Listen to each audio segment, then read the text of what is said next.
All right, let's see here.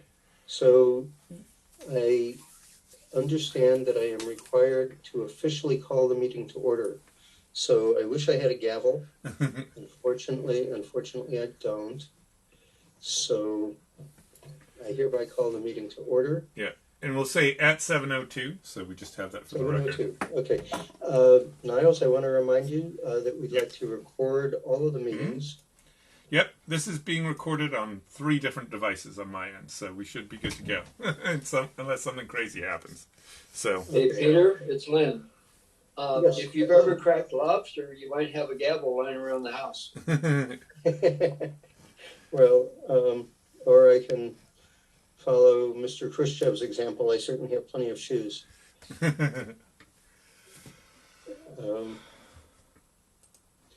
Let's see. So, first thing I want to talk about tonight is to go back to the issue of the method of voting. And Andrew, I know that you expressed a lot of interest in having some kind of in-person event. And I got an email or two from, residents, talking about in-person events. And so I want to kind of address that tonight. As I have, tried to work this through, I've become more and more convinced that the right way for us to do this is to have a mail-in vote. But that doesn't mean that we can't have some kind of, public event surrounding the election. So as you saw on the schedule that I sent out a few minutes ago, I'm proposing that the election day, the last day for vote, or the day for voting, or the last day to send in a mail ballot would be May 13th. So the idea is that either approximately 2 weeks before, we could have a second event on the sidewalk as a community event with, all of the festivities that entails, where we could set up tables and have candidates have person-to-person conversations with voters. There'd be a chance not just to ask a question in the public setting of the forum, but to come up and talk to candidates, to compare them in person, get to know them a little bit before election day.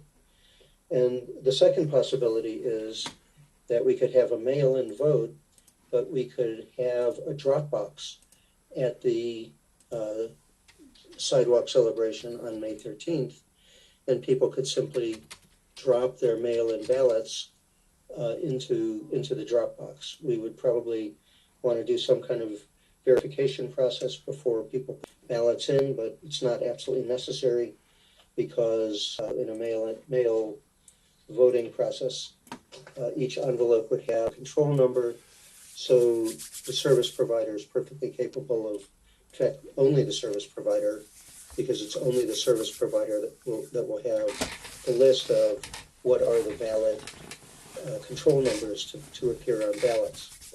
So we could do either of those things to accompany a mail-in ballot. But I want to talk for just a minute about why voting system, why I'm skeptical of that. I know we've done it, many times, but the fact of the matter is that the number of people in our elections has grown greatly over the last couple of years, and that may be in part because we did start doing mail-in vote ballots, and we may return to a small number of voters if we go back to an in-person ballot, but that's not a good thing either.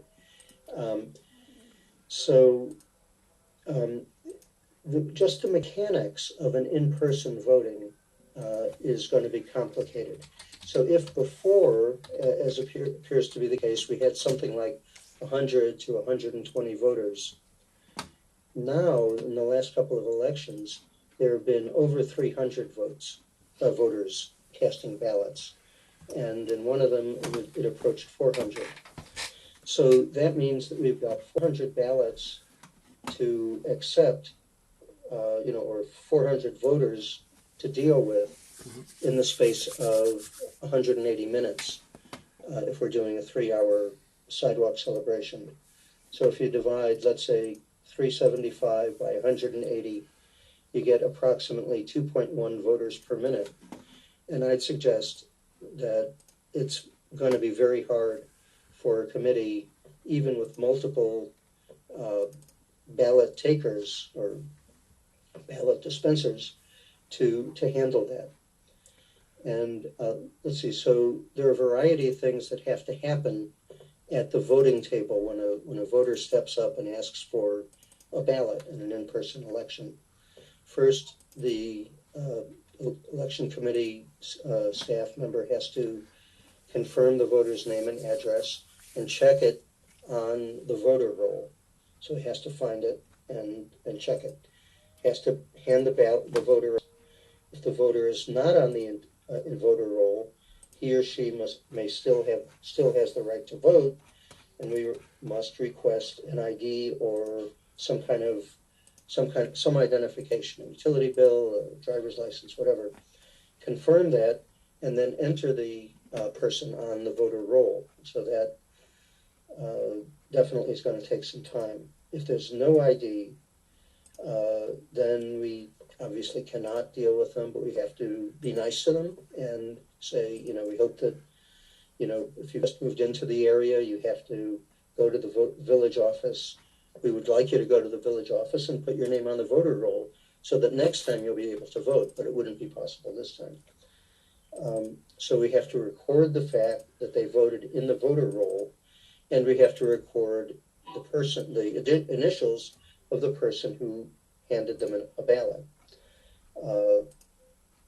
And so there has to be, if there are multiple people, multiple clerks, let's say, who are dealing with voters coming up to the table, somehow or other, we have to make sure that people are not engaging in double voting.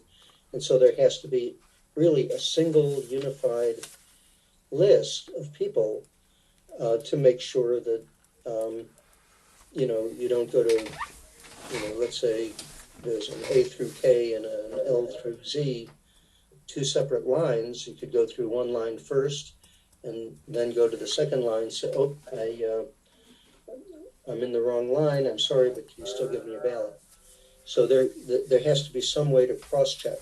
So that probably suggests either synchronized computers, which I'm not sure how we can do, or alternatively, there has to be a single paper voter roll on which all the clerks are making notations about who's actually voted, who's handed out the voter roll. So I think this is extremely complicated, particularly with the time pressure that I imagine will be present. So if voting in person is the only possibility. So Peter? yes. So, I mean, couldn't we just have, a couple things. One, we could have a Google Doc that we'd all be working off from. So it would be updated in real time and we'd all be working from the same document. Or we could just divide the alphabet by the clerk. So if we have one person who's doing like A through D or whatever, Mm-hmm. then, then they took off the name that they're working on. So I think that there's a way to do this where it's not overly complicated. And then also, are there qualifications for who the clerks have to be? Now, do you want to talk about So that? yeah, so just briefly, so the main thing is they are committee members, or I know in past in-person elections the committee has recommended volunteers to be just the election clerks, and then those people are appointed by the council. So the council says, yes, these two people will be the clerk, or these three people will be the clerks. and then it just goes through there. So either the committee sort of manages what these clerks are doing, or the committee members could be the people doing it. It just depends on how you want to do things. So I think, both like, have happened in the past. Sorry, Andrew. Go ahead, Leah. No, go ahead. I was just going to say, like, I mean, I think that there are plenty of people in this neighborhood, or like students who would volunteer to do this. And if we give each person just a small section of the alphabet to man, I think it's totally feasible. So can I just say, Peter, I'm a huge fan of mail-in voting, no question. I love that option. I love early voting. I love all of it. I love to provide each voter the opportunity to vote and make it as easy as possible. Having said that, I've been here only 10 years, but in those 10 years, I know there have been elections with 350, 400 plus voters in person, and it worked. I don't think we have to, worry about that in terms of logistics. But if we allow for a hybrid, and listen, I mentioned this last time, and others on the call, please chime in. But in our last Zoom, I said, why not have a ballot box with the mail-in ballot ready? That doesn't need any verification. Natalie, sorry, I'll let you go. But I mean, there is a mechanism to make it even easier for folks to participate if they don't want to do mail-in. But I know that we've had a record number in the last election because of it being only mail-in. Sorry, go ahead. Yeah, I agree with you, Andrew. I think that the easiest way to do this is to have a mail-in ballot with the option to drop the mail ballot into a drop box. And that means there's a single provider of ballots. There's no opportunity for confusion. If you have a ballot, you can vote it. And it will be sorted out as to who's valid, which is a valid envelope and which isn't a valid envelope later in the process, if indeed any are excluded at all. So I personally, I think a mail-in ballot is the best way to do this. The least time pressure, gives opportunity for community participation, a community event, without all of the time pressures, all of the opportunity for confusion and mistakes. So that's my view. Natalie. Yes. Okay. Here's a couple of things. There's no problem in the voting on the street when people come to do it. It can be handled pretty quickly. We've done it in the past. I remember that. The big problem with it is when you have a lot of people voting, they're having an annual meeting, which is over fairly quickly because it's a very short type of meeting. People are still counting the votes, and that takes a long time, and they keep knocking on the door. Are you ready? Are you ready? Are you ready? Because we had that happen, and it puts a lot of pressure. It's not the voting, it's the counting of the voting and making sure that you added it up correctly, and people are knocking on the door wanting to know, are you ready yet? And that can't be done by volunteers. Basically, the committee is who counts the votes. You can't, people just checking somebody in is one thing, but counting the votes has to be it should be the committee because they're the ones who are in control of all of this. There shouldn't be any time pressure like that, Natalie. It happened. I can tell you, it happened. And also, within voting in person, people say, "Oh, I'm not going to mail it in. I'm going to go vote." But then they're late home from work. Dinner's running late. The kids are upset. A whole bunch of things, and they end up not voting. Where I think if you have the mail-in, people will vote. You'll have more people voting than you have. And if it's raining, they say, "Oh, I'm not going to go. It's not worth," that kind of thing. So I think mail-in is the best way to go. Right, but then there are those that will want to go and mail in person. They can bring it to the polling booth, and we will send them off to the. So exactly. So we're covering our bases here. That the only issue and the iPad. I think who the iPad is, but it's the provisional. So for someone, we've had in this last election neighbors, I've had neighbors say, I never got my ballot, or it wasn't sent to me, or I got two sent to me, whatever it is. Presumably by May 6th or whenever the sidewalk, or May 8th, the sidewalk thing is, that hopefully will have been resolved, but there still has to be a mechanism for provisional if folks did not end up receiving a mail-in. I just want to provide, I think the committee and the village should provide, just like we have here in Montgomery County, any option to, the mail-in and the in-person options. So that's all. I agree. I totally agree. Well, I have to disagree. I'm sorry. But I do. And, I think the problem here is that getting ballots from two different sources opens up massive opportunity for confusion and mistakes. It opens up the possibility of double voting, people coming and voting an in-person ballot, and also mailing in their election, their mail ballot. It allows ballots. It becomes hard to keep track of all the ballots, I think. And I think that is the way of handling this that is the most prone to error and confusion. I totally disagree, because you can keep a list and like update it in real time so that you're ensuring that, there's a finite number of people in our village, right? Only so many people can vote. So there's an infinite number. we can keep the list, right?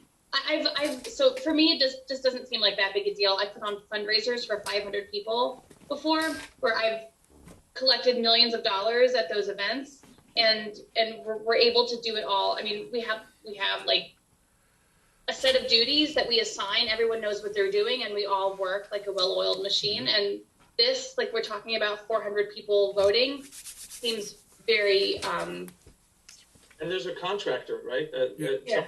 Doing this work who's got experience in multiple ballots or multiple votes, and we have numbers. I mean, this is pretty sophisticated. Yeah, it's not rocket science. No one's I think George has been. So I was going to say, depending on what direction we go, if it is one where there's interest in some of that hybrid one, it turns into a compromise because it's not, as perfect. But instead of treating it as a Dropbox of, this is the Dropbox where we are going to separately count the ballots that were dropped off in person, it is treating the Dropbox as, it is the locked box. The committee at the end of the day takes it upstairs, transfers all of those into a sealed box that is couriered off to the election provider. And that hopefully would alleviate any concerns about double voting, because it's basically the equivalent of they all just got mailed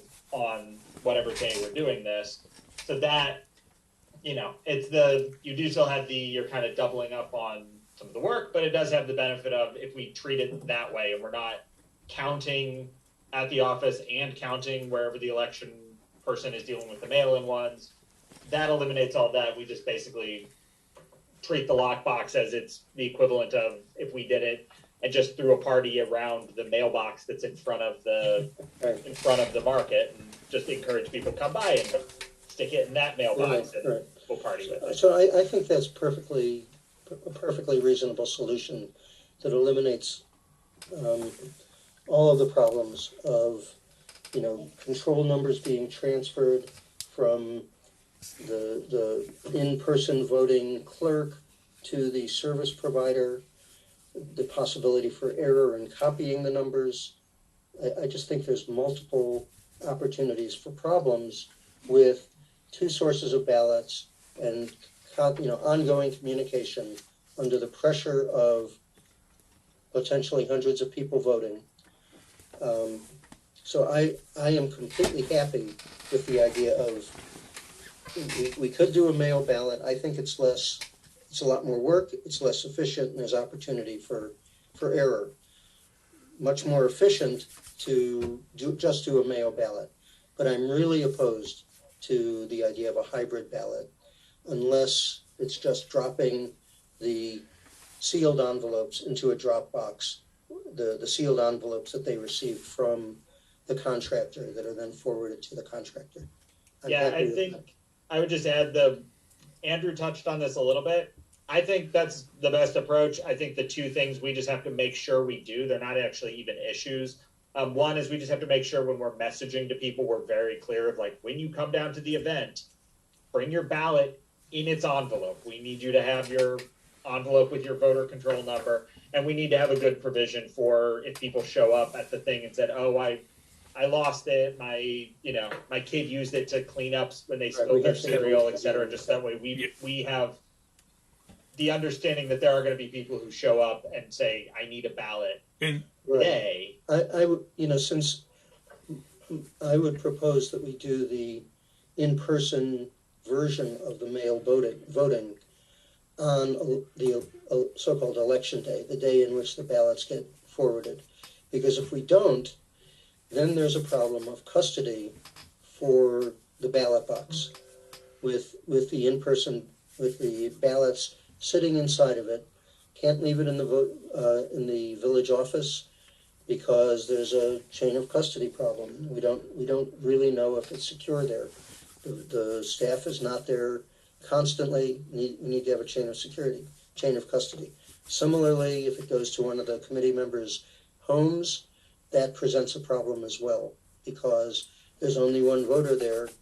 You can't have a second committee member sleep at that other committee member's home until the ballots finally get sent off, which means that the ballots are left alone with a single person, and that presents a problem. So I really think the only way to do this is to have voting in person with the mail-in ballot on the day, what we're declaring as election day, the day in which the ballots have to be sent.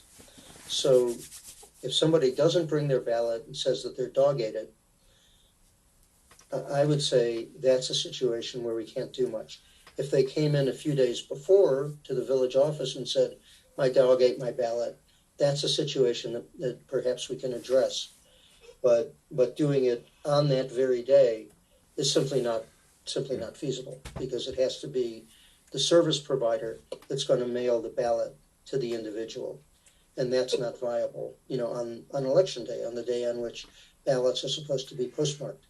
So Peter, I think you have to be very careful with denying a resident the ability to vote on election day if they don't have their mail-in ballot with them.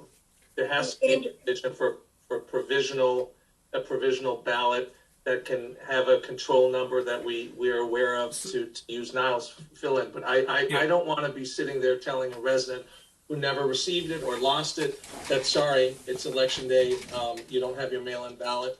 We want to make it easier for folks and not deny them the ability to vote. And even if it's more complicated, we have the sophisticated help by a contractor who will do. I don't want to deny to submit a provisional ballot. So something that comes to mind, just from a technical standpoint about this, is having the vendor send either to the office or to the committee. If the committee wants a P.O. box, we can get them a P.O. box. Ballots and envelopes with control numbers that have not been assigned to a resident. And then if people do show up on that day who have lost it or have it or whatever, we could have them sign something, not only will they sign the affidavit, but we'll say, you came in on this day, you are allowing us to send your ballot to the vendor for us. And then we assign and send an email to the vendor with these voters have did it on these days using control numbers that were supplied to it, and then you leave it to them to deal with the next step. That seems possible. Peter, this is Tiffany. Just one suggestion. I know this goes back to, Paul and Natalie have been in the village longer. Poor Leah and George never got to experience the voting as it's been done in the past. But I think this is what would kind of lends its T process. There's a vendor suggesting as far as the mail-in. Niles can send out an email that says, do you want a mail-in ballot? And people click yes or no. Mm-hmm. And then all of those things come in, as the committee used to do for in-person elections, all of those things came in before election night. And that way people could know, did my ballot arrive? Yes or no. If it hasn't arrived, then they're able to go to the polls, or if they were a person who, if they're a person who wanted to go to the polls, then they're going to the polls that night to vote. And so you have your double counting issue or concerns about people coming twice. The old committees used to say, you got to bring your mail-in ballot, or, we're going to assume that we received your absentee. I think also just for folks to remember, if you do things in person, the state requires that mail-in option. Right. Either way, there can be a mail-in option. Is basically what it's saying. Because under state law, we have to provide some option for absentee ballots. For absentee ballot. Mm-hmm. Tiffany, doesn't the mail-in option obviate need for absentee ballots? In other words, everybody gets a ballot. They can mail it in. They can bring it to the polling place as they wish. If they want to mail it, while they're in Timbuktu, all they have to do is notify the village office a couple of weeks, 2 weeks in advance. Let them know that you want the envelope sent someplace else other than, or you can get it at home and get it with you and post it, while you're traveling, or someplace else. I think that the mail, one of the virtues of the mail-in is that it eliminates the need for absentee ballots. I think, Peter, it's almost like 6 of one, half a dozen of the other, right? Like we're giving. So everybody has the same system. Everybody's working. But that doesn't address the issue that Andrew raised, and I share this. Voting in person is important, and that's what the committee heard last year. There were several emails, I think, that went out to listserv about people saying, this is ridiculous. I want to go down to the market and vote. I don't like the idea of mailing my ballot. I want to be able to be there in person. As Leah said, we're small enough that it's possible for us to do in person. So I think the question of, in-person voting is still out there. And the way the committee did it for years, again, long before my time in Martin's Additions, was you had to request a ballot by X date and time. And if you requested that absentee ballot by X date and time, the committee got it to you. I think using a vendor for that process now makes everybody's life easier. No more running to the P.O. box, no more having to deal with control numbers. The vendor does that. You also then have a deadline by which the vendor has to have received those ballots, which could be the election night, the annual meeting night, where people then could be going to the polls. So you have almost a finite time there too, which I think saves a lot of headache of, oh God, was the mail received or not? Or were there 25 things that were counted in person the day of and however many more after? So I think there's history that helps doing the absentee process and doing it via mail. And Tiffany, you will recall that some of us candidates were begging to extend the deadline for another week because about the time it took for the mail still in Jersey. I do recall. So it was a rejection. Comfortable extending the deadline. But I'm just saying, Peter, in the village that we're not comfortable with the mail-in because they just didn't know, is my ballot going to arrive or not? So there are different comfort levels, and I think we just want to address that by providing folks opportunities to vote the way they're most comfortable and give them as many opportunities as we can while still assuring the integrity of the election. Well, I think that's exactly the problem. I think it's going to be hard to guarantee the security of the election if we have two providers, multiple ways of voting.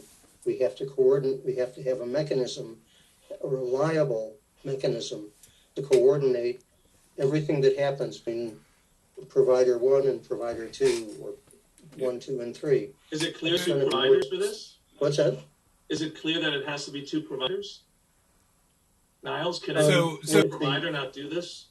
So here's. I'm sorry, I'm confused. So if somebody wants an absentee ballot instead of a mail-in ballot, what I don't understand. Clarify it. Sorry, I think Peter, you're asking a good question here. So if we were to do in-person voting, right, and have an absentee system with a vendor, we could have still that vendor print all of the ballots so that they're the same type of ballot. They could do all of it. It's just how much gets sent out via the mail versus how many we have in person, right? And even some of the providers could provide us with one of their machines that you rent the machine basically to count it the day of if we were doing in person. There's a way of doing that as well. I'm not recommending that. I'm just saying that that's another option, and that might alleviate some of the stress. So they and one of their staff would come down to the village and they would feed it into the machine. But to do it in person or by mail, again, vendor could do both options. We would need one provider. It's just a question of to what position are we doing it? Are we doing it and those who want to show up and vote, or are we saying, which is the old way of doing it, everybody can show up in person, and if you want to request a ballot, you can request it and we'll move. It's be either way. We could either have it be all one way or all the other. And the same vendor could do both. It would just be a matter of what we're emphasizing. Is sort of the bit of saying it from a vendor perspective. Right. I think there's multiple opportunities for voter confusion, for mistakes being made, for records not being kept as to exactly how each ballot was voted. I am very concerned about the multiple voting system. So I'm perfectly comfortable with a mail ballot that you can either mail in yourself or bring it down to the sidewalk event and drop it in the mailbox, drop it in the drop box. But when the system starts getting more complicated than that, I just think there's multiple opportunities for confusion as to exactly how you're supposed to vote, and I think it will drive voter participation down rather than up.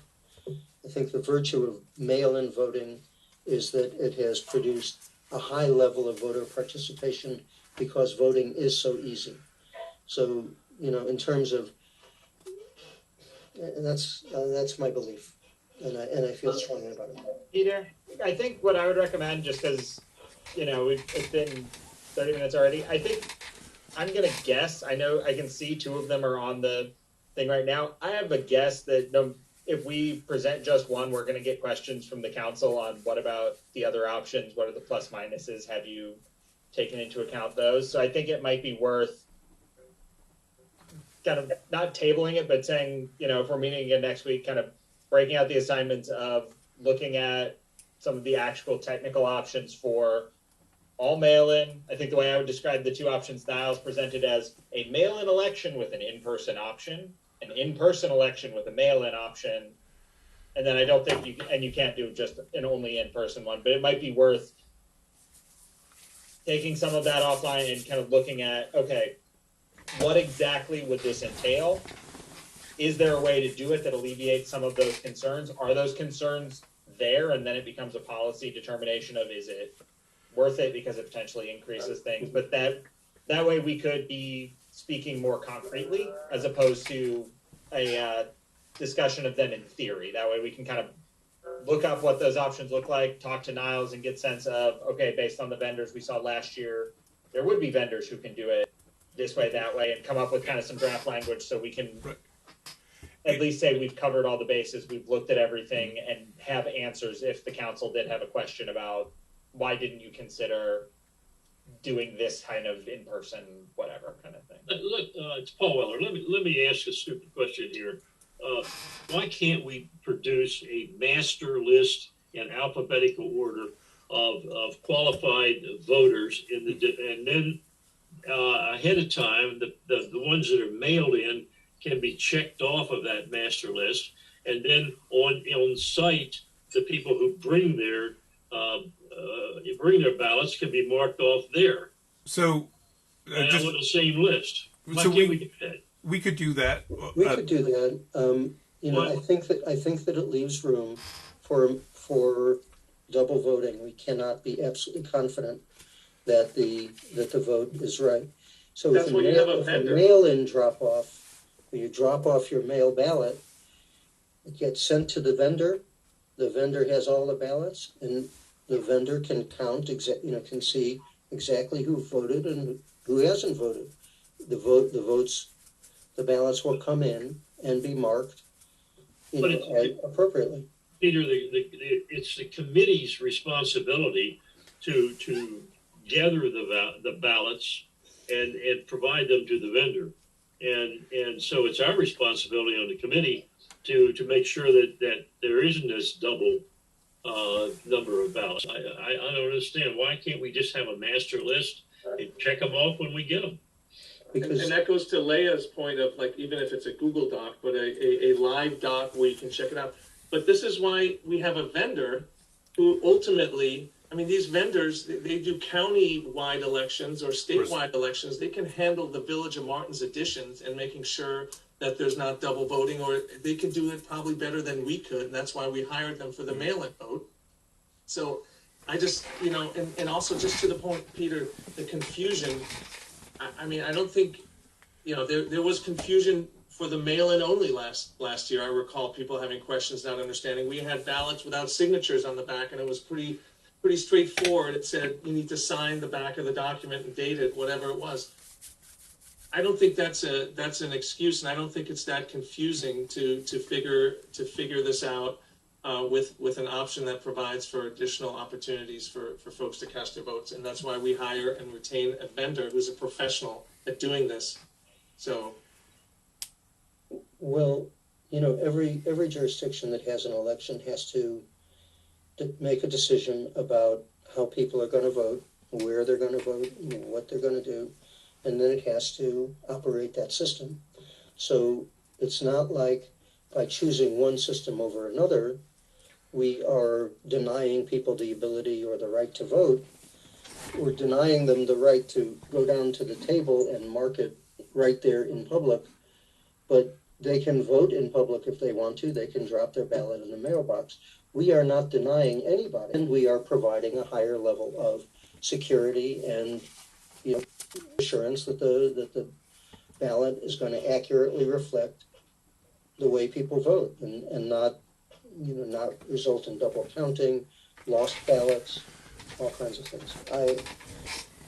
That's how I feel. I think you're asking for somebody to have the right not to drop the letter in the mailbox, in the drop box, but rather to bring their envelope and paper, mark it there, sign it on the back, and then write them. To me, this is a distinction without a difference, except that your way, in my view, creates the opportunity for confusion, mistakes, and a loss of election security. well, okay. Listen, we have to move on, but I don't understand the argument that it provides for confusion or less election security. They can bring their ballot. They can ballot anyway and mark it right there on the spot. Sign it and drop it in the mailbox. Why is that not a perfectly good substitute for what you're proposing? That is having a separate balloting system. But that's right what there. I think. That was my argument last week. I said you have the mail-in, that what's sent to you as a mail-in option. You can put that in the mailbox over there at the supermarket, or you come the day of with that. It can be sealed already. You don't need to sign it in front of anyone because you're already signing for it on the document, and you submit it. But the only thing I raised today is, what if neither of those things have occurred because you lost it or the dog ate it? Is there not an option for provisional? Well, there's an option. Help us determine how to do. There's an option, built into the election plan that I see, which is that you can call the village office a few days before the election day, second ballot, which the vendor will then send to you, and presumably you'll receive it in time for it to be received back before May 20th, which is sort of the final reception receiving. But that gives them that opportunity. It does. Not telling them at the balloting saying, nice. That's all I'm saying. If they have that opportunity, then. But some people will think, okay, so now I'm getting another ballot mailed that took longer than I expected in the first place. I hope in time, and I hope I can mail it in, and it gets to Jersey in time or wherever the next vendor is going to be, versus just filling something out and putting it into the ballot box. And that sounds like I think Niles raised this earlier. That sounds like the option we could do is for people voting who show up at the thing and maybe it got ruined on the way there when it was already in its envelope or whatever. It seems like it would be something that we could easily put into the RFP and say, we also need sent to the box or whatever. We need 80 ballots in envelopes with control numbers that are just currently unassigned. We will give you the names for them later. And then if someone that day and they say, I don't have my ballot, I didn't have a chance to request one in advance, I want to fill this one out. We say, okay, we check you against the voter roll and say, okay, Andrew Gunders, you are eligible to vote. We're handing you ballot with ballot control number XYZ123. We note that Right. down, and then all the other ballots would have to be the ballots that have not been given to individuals but are just sitting with the committee. The unassigned ones, I think, we canceled. Yeah, and we cancel all those at the end. We just at the end of the night we go and say, okay, these 45 were never assigned. These are the ballot numbers, and it's a committee task. You sit up there for a little bit and just say these are the 45 control numbers that were not assigned. That goes into the messaging over to the vendors and say we need you to cancel these 45. And we can have the vendor. We shred those ballots as well. The vendor has machines that spit out probably ballots that have with two names, or spit one of them out if it already had been registered and as voted, and or do a hand recount. I mean, we can determine all this in an RFP and or how this is done. I mean, this is like they say, not their first rodeo when they did it the last time. Right. So I'm concerned now about those 80 ballots that are sitting in somebody's folder. I think they're not. I think when they arrive, we either put them we either have them mailed to the election committee PO box, and we get one, which we can do. It's in the provisions from before. So there are the ballots in the envelopes sitting unmarked and unsealed. Yeah, but they're not. But we haven't assigned so them that we can dispense them at the election day. Yeah, but we haven't assigned them to a name yet. So it's not like somebody could get into the PO box and fill out 81s and just send it off and say, "Great, these are done," because we have the provider is going to get an envelope back and it says it's XYZ123, and they're going to say that's unassigned. We never did that. Or frankly, if they come into the village office, there's the lockbox and a locked drawer with, I think there's only 2 keys to the election committee drawer. Mm-hmm. We put them in that. We did this last year when we had 2 people drop off ballots at the village office. Tiffany and I went down there, and in view of Niles, we observed, okay, this envelope came in. We signed little affidavits and said, it came in on this date. We are putting it into a locked box, into a locked drawer. No one else has the key. Here is the signed thing. We will open this drawer and consider these things on election day. And we did. And that's how we dealt with those ones. So I think you can lock them in the office. We can lock them in the PO box. But there's no chance that they're going to be something that somebody is going to be able to get a hold of and fill out 80 ballots because there's no voter assigned to them yet. Natalie?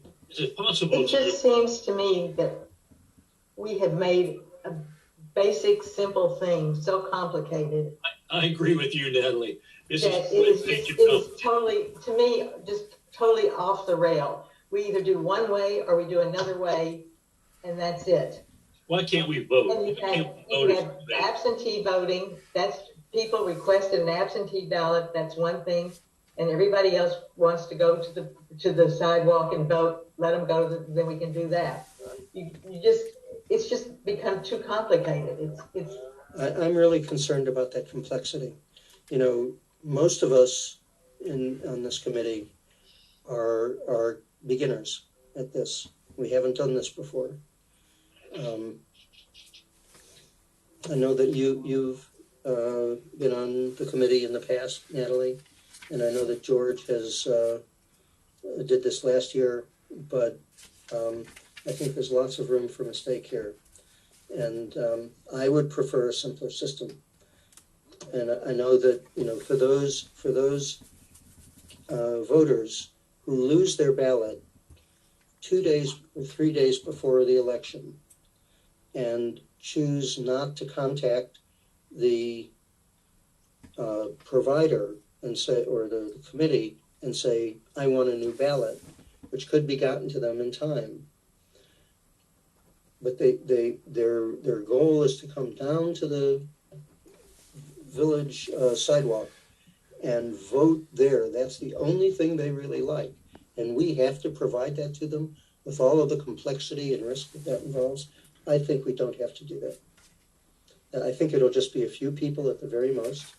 I think up until 2 or 3 days before Election Day, they have the right and ability to request a second ballot, duplicate ballot, have the first one canceled, get a new one promptly, mail it in immediately, and it's done.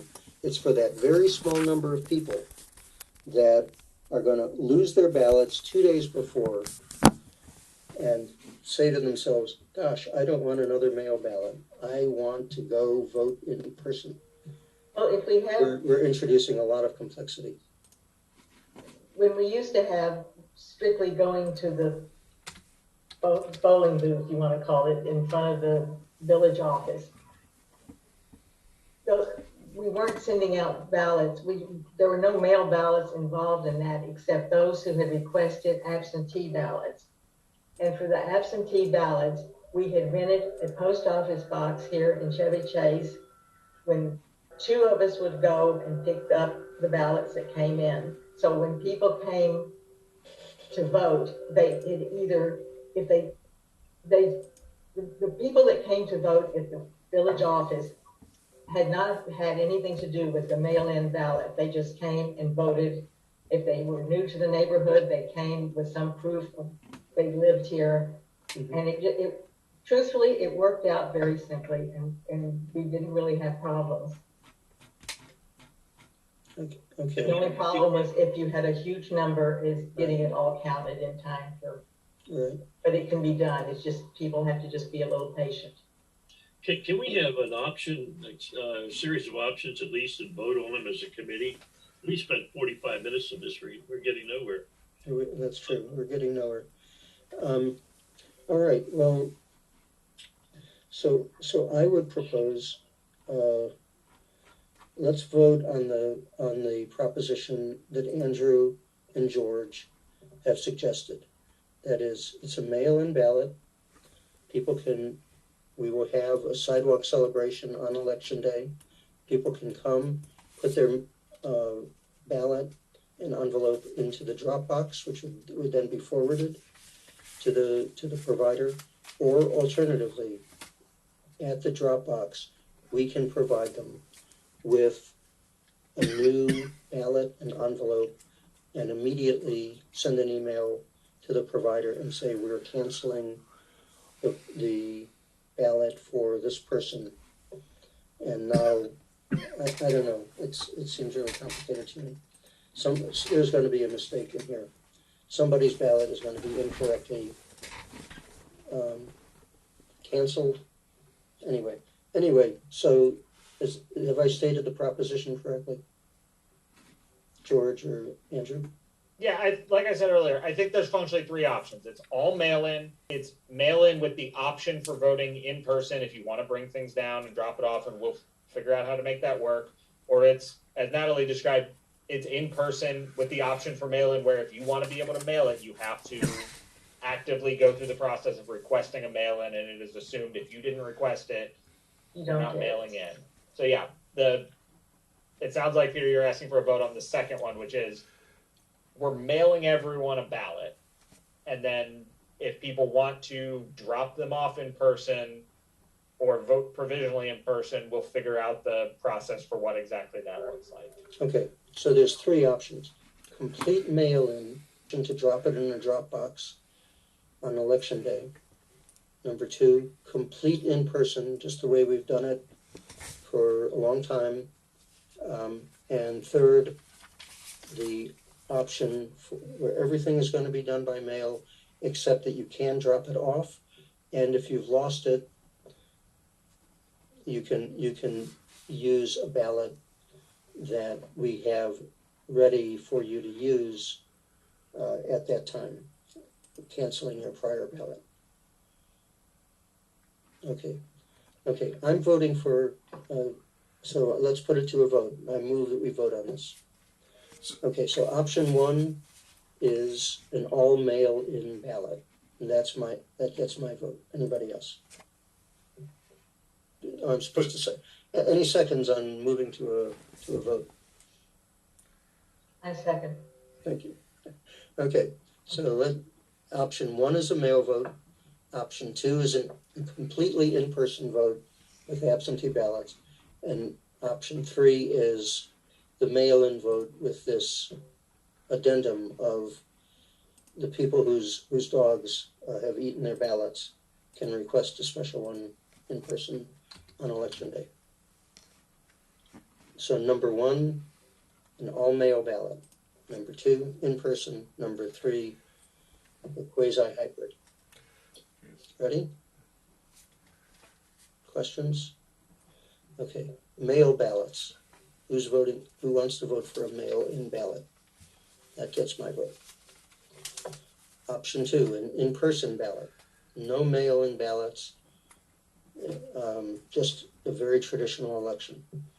Peter, with the caveat, I think it's all in person, but we have to establish the absentee process because I think legally we're prohibited from doing. Yes. Yeah, you have to ask for the absentee ballot. Yeah, Correct. but you have to request an absentee ballot. Mhm. That is correct. Just the traditional election.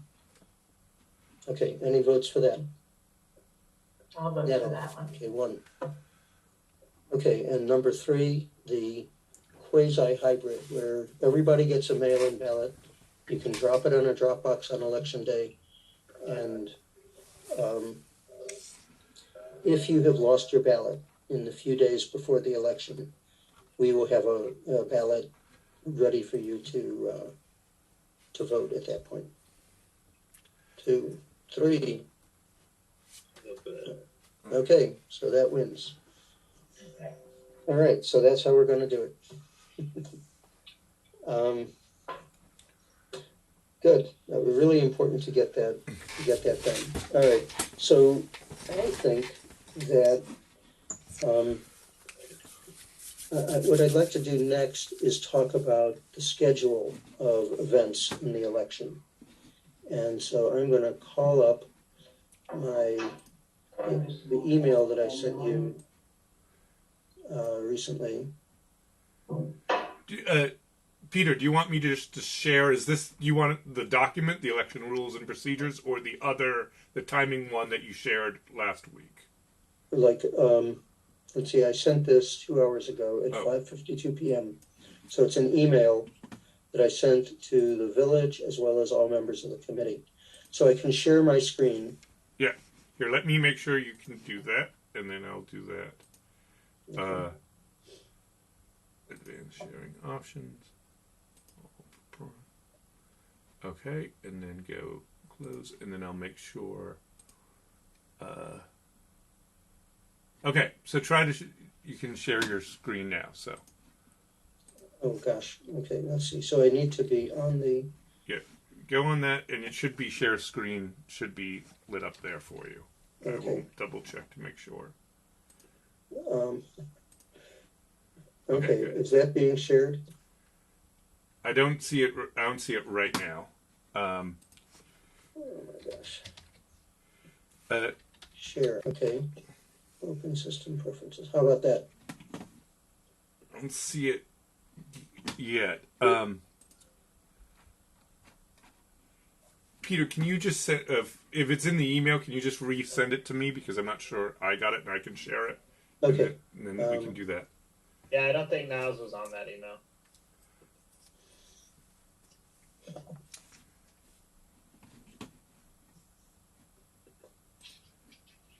Okay, I just sent it. Okay, just give me a second and it will. Is this what we got today? The Yes. schedule? Okay. Right, about 2 hours ago. Yeah. Okay, just give me a second. Sometimes you always think the internet works faster than it does, but when you're sitting there waiting for it, it always takes a second. A watched Here. email never boils. Yeah. And Okay. that goes to one of the discussion items about the proposed plan and cleaning up some of the language that I will raise later. Okay. Okay. So I'm going to share my screen right now. Just give me 2 seconds to do that. And then we go, there we go, share. And then I'll make this full screen. Can you see it all? Yeah. Just a little bit. Yeah. Yeah. Okay, there we go. Good. Okay, so we're supposed to begin the election process at least 75 days before. So if election day is May 13th, then we need to begin this by the by the end of February, by the 1st of March. So I'm proposing to start it a little bit earlier in mid-February, sort of toward the latter half of February, and then give people a month from February 19th to March 18th to submit their nominations or submit themselves as candidates. Peter, Yes. can I just say one thing? So Sure. I saw this in the plan, and I just want to make sure that we're clear. So under the charter, which I have here in section 602A, it says no less than 60 days prior to the election. So 75. I'm not quite sure Oh, that's right. where that was. So it's 60 days. Not that it necessarily has to change you can do it before 60 days. It just says at least 60 days. So I just want to make that clear, since I saw that earlier. So Right, you're right. Okay, so I think if we do it, say in mid-April, so mid-March, I think that puts a lot of time pressure on the system. And I don't see any reason why we can't begin somewhat earlier in late February. So I would propose February 19th as the date that we announce the opening of nominations. Give people a month to fill out the form, sell all the stocks that, from their vast portfolios that would cause conflict of interest, fill out the conflict of interest form, and then by February 18th, they'd have to submit. So I guess that we would want to announce the committee list, the candidate list, essentially immediately. So if it's by the 18th, that nominations close, we'll know who people are the next morning, and we can announce it during the day on the 19th. What day of the week is that now? I'm checking that right now. Just give me 2 seconds. So, Okay. So March 19th is a Saturday, actually. So you could either make it what I would recommend is to avoid weekend days, just because it's easier to manage. So you could either do it the 18th, which is the Friday, or the 21st, which is the Monday. Or sorry, you said the 18th. I'm sorry, I was reading the February 19th is the 18th. The 18th is a Friday. March 18th is a Friday. Right. And so therefore you're correct. Yeah, and so I'd just say I'm on the same boat. I think I would move the opening date to Friday, because then we can open it and kick it off with it's included in the weekly roundup, and that goes to everyone if we say on the 18th, today is the official open date. And we might want to, I would recommend maybe targeting either like the 16th or the 23rd for it closing, just so that way we have time to, because the names will come in, but that would give us a day or two just to put together the messaging that would go out in like a Friday weekly bulletin or something that's going to be able to say, if we make it Friday, then it functionally will run like kind of a week before we have a chance to kind of put that in front of most people. So just to clarify what George was saying, just so we're clarified on dates, the February 19th, that 19th is a Saturday. So if you want to open it, we're saying that February 18th, that Friday, to do it that way. And then the March 18th is randomly also a Friday. So that's just kind of a weird coincidence there. But yes, so that would be the suggestion there. So it's not on a Okay, Saturday. yes, okay. So let's do February 18th and March 8th to open and March 18th to close the nominations.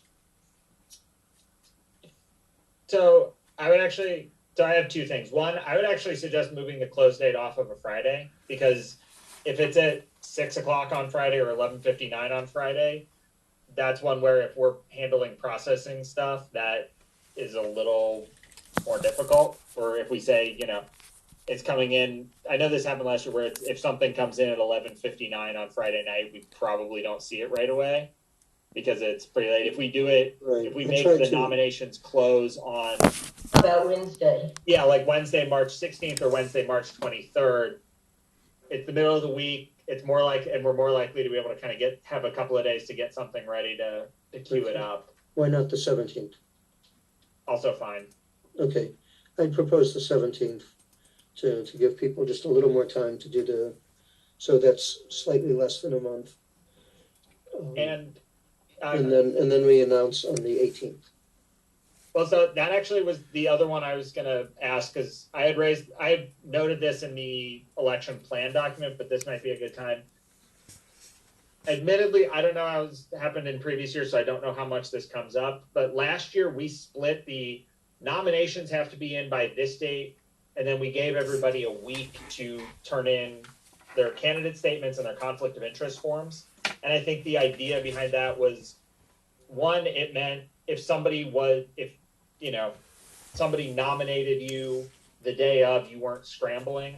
If you decided on that last day, I want to be nominated, you're not rushing your candidate statement. You have a week of saying, yes, I want to throw my hat in the ring, and now I want to kind of help get my thoughts together. And then the last one goes to, I know it's a later conversation about curing ballots, but that also gives us a week of, if somebody submits a nomination kind of thing and there's an issue, or they have a week to send in their conflict form, we have a week by which we can kind of look at it and say, hey, you forgot to sign page 2 of the conflicts form. You might want to do that kind of thing. So potentially splitting the close of nomination and the deadline by which you have to submit the supplementary forms, like the candidate statement and the conflicts form. George, are you saying that you're allowing people a week between the opening of nominations and the closing of nominations? No, between the closing of nominations and the date in which they have to submit the candidate statement, the conflict of interest form. So it would be nominations open February 18th, nominations close March 17th. Anyone who was nominated needs to turn in their forms by the 24th, but you have to have basically thrown your hat in the ring by the 17th and sent us saying, I would like to nominate myself for a spot on the council by 6 o'clock on the 17th. And then with that list, that gives us until the 24th then you would have until the 24th to turn in your candidate statement. Okay, I think that's not, in my recollection, that's not the way we've usually done it. I don't have a strong feeling. We did it last year. I think that was the first year that we did it, but I do know that was just kind of, at least my thinking behind when we split it, was to give people a chance. Like if someone had nominated you on the last day, you're not saying, oh, I'd love to, but I don't think I can write a candidate statement today. I'm helping my kid with his English paper, and then you've got a week to do it. If you say, yeah, I like the idea of being nominated. Okay, that's okay with me. I don't think it really intrudes on the rest of the process. So, anybody else have thoughts on this? Seems fair. Sorry, I can't see people. My screen is. Yeah, that was Natalie who just said that. So. I'm sorry. What was that? It was I said it seems fair. You think it's fair? Time. Okay, I'm fine with it. Okay, so George, do you want to make a motion? I would motion that in the kind of date plan, we do nominations open the February 18th, nominations close March 17th, and anyone who has submitted their nomination or been submitted for a nomination in time on the 17th has until March 24th to submit their candidate statement and the required forms. Okay, anybody opposed to that? Okay, I'll second it, yeah. okay, good, done. Unless somebody wanted to vote against it, anybody? I think it's fine. Okay, so then we have between March 25th and April 20th, so that's virtually a month, till the candidates forum takes place. Okay, is that, let's see, March 20th, maybe that would be better if that was Saturday. I'm sorry. Oh. April 20th is a Wednesday, so that would be Wednesday evening. Does that seem okay to everybody? Are you looking for the April 20th? For ballots being sent by No, mail? for the candidate forum. Oh. I mean, if it's anything like last year, I assume we're just kind of generally saying it'll be in mid-April, but last year I know we kind of gave a choice of dates to the candidates just because we didn't want to. I see. We didn't want to screw anybody up. Like, no, my kid has something. Okay, that sounds very reasonable. We'll do that. We'll offer a choice of dates. So were you thinking something like Monday night, Wednesday night, Friday night, or Sunday the 17th, Wednesday evening the 20th, and Saturday the 23rd? Yeah, I think I would say, yeah, it would be something where when we would get approximately close, we'd look at the calendar and see, okay, there's an ethics committee meeting that night, this night, whatever, kind of pick and tell the candidates, hey, you can have Monday the 18th, Tuesday the 19th, Thursday the 21st, or 3 dates. Let's find one that works for everybody. Just to keep things in mind, we already know one thing, which is that Thursday would be the 21st, would be the council meeting for April. So just keep that in mind. Okay. But we can keep that here. And I think, we can look at the schedule more in detail, but I think saying for the forum, saying, mid-April and working from there, and providing dates once you have candidates. Okay. Okay, then moving along. So I had proposed this idea of a sidewalk celebration candidate meet and greet where we set up tables, candidates come and sit, and anybody in the village who wants to can walk up and ask a question, voice their views, have a conversation, get to know the candidate. I think since we're now going with the voting drop box, that would then become the date for the sidewalk celebration. And I think people are unwilling to come just for the possibility of talking to the candidates. So I would propose dropping that. But anybody have any other thoughts on that?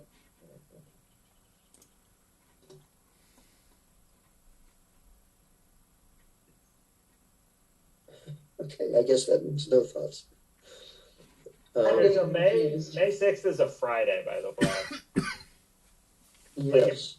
In the past, when we did voting sidewalk celebration, was that usually on a weekend or was that a weekday? It's during the week. It was, so in the past, it was the day of the May meeting, and the May meeting was moved up to coincide with, because the charter requires the election to be before May 15th, the council meeting would get changed to an earlier Thursday, usually the first or second Thursday in the month. But that doesn't, given the fact that it just requires it by May 15th, we could, work out when to do it exactly. And it doesn't necessarily have to coincide with the council meeting. It's just that was what was done traditionally.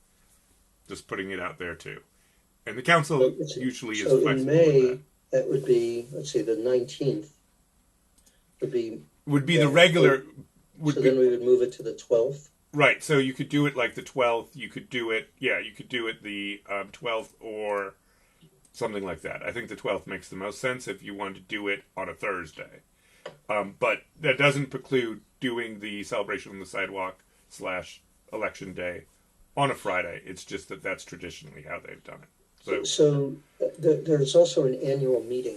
Yes, so the annual meeting, there are just usually two things that have to happen with the annual meeting, which is that May meeting, by the way. It's a sort of hybrid thing. The two things that just have to happen, one is, or the main thing that has to happen by the council is approving the budget, because that also has a May deadline. The budget has to be approved by May 26th, if I remember correctly. So the annual meeting usually entailed the passing of the budget and the election. Now, since the election can be any time before May 15th, and the budget needs to be approved by I believe it's the 26th. All that said, the council could pick a date, and it could be that May 12th, and that's the date where they just approve the budget, and it also happens to be election day. Or election day could be May 13th. They don't have to happen at the same time. It's just the annual meeting services both of those things. Has been the tradition. I have a commitment on May 12th, so that Thursday. Right. I won't be able to go to that event, the sidewalk celebration. Can you move it a week earlier to the 5th, May 5th? I would say that begins to intrude on, time that people are going to need for voting, for campaigning and that sort of thing. And so I would say let's move it to the 11th instead.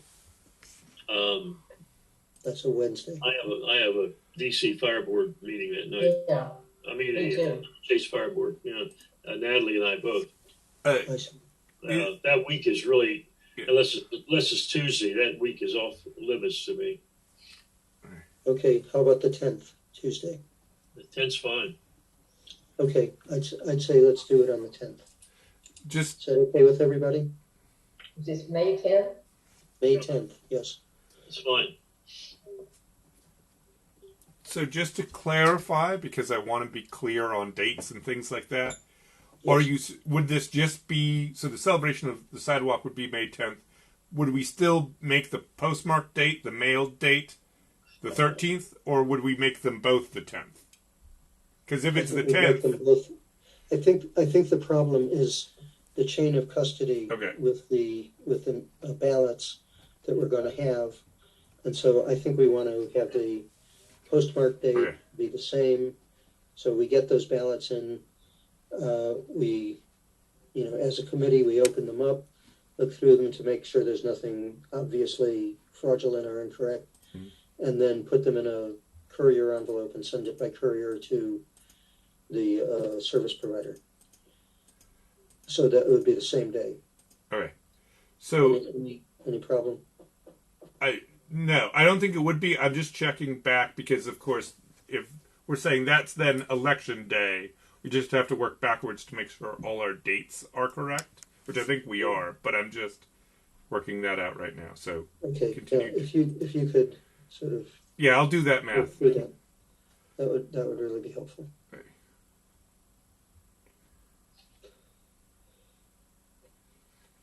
Why don't you move on to the next thing while I figure this out? Because it's just going to take a second. Okay, so May 10th is now going to be presumably election day. Ballots must be mail-in ballots must be mailed, envelopes postmarked, and then we would move the receipt date for the envelopes to actually arrive at the service provider no later than a week later. So that would be, we'd move that to the 17th. Is that okay with everybody? Mm-hmm. Sure. I'm just making notes myself.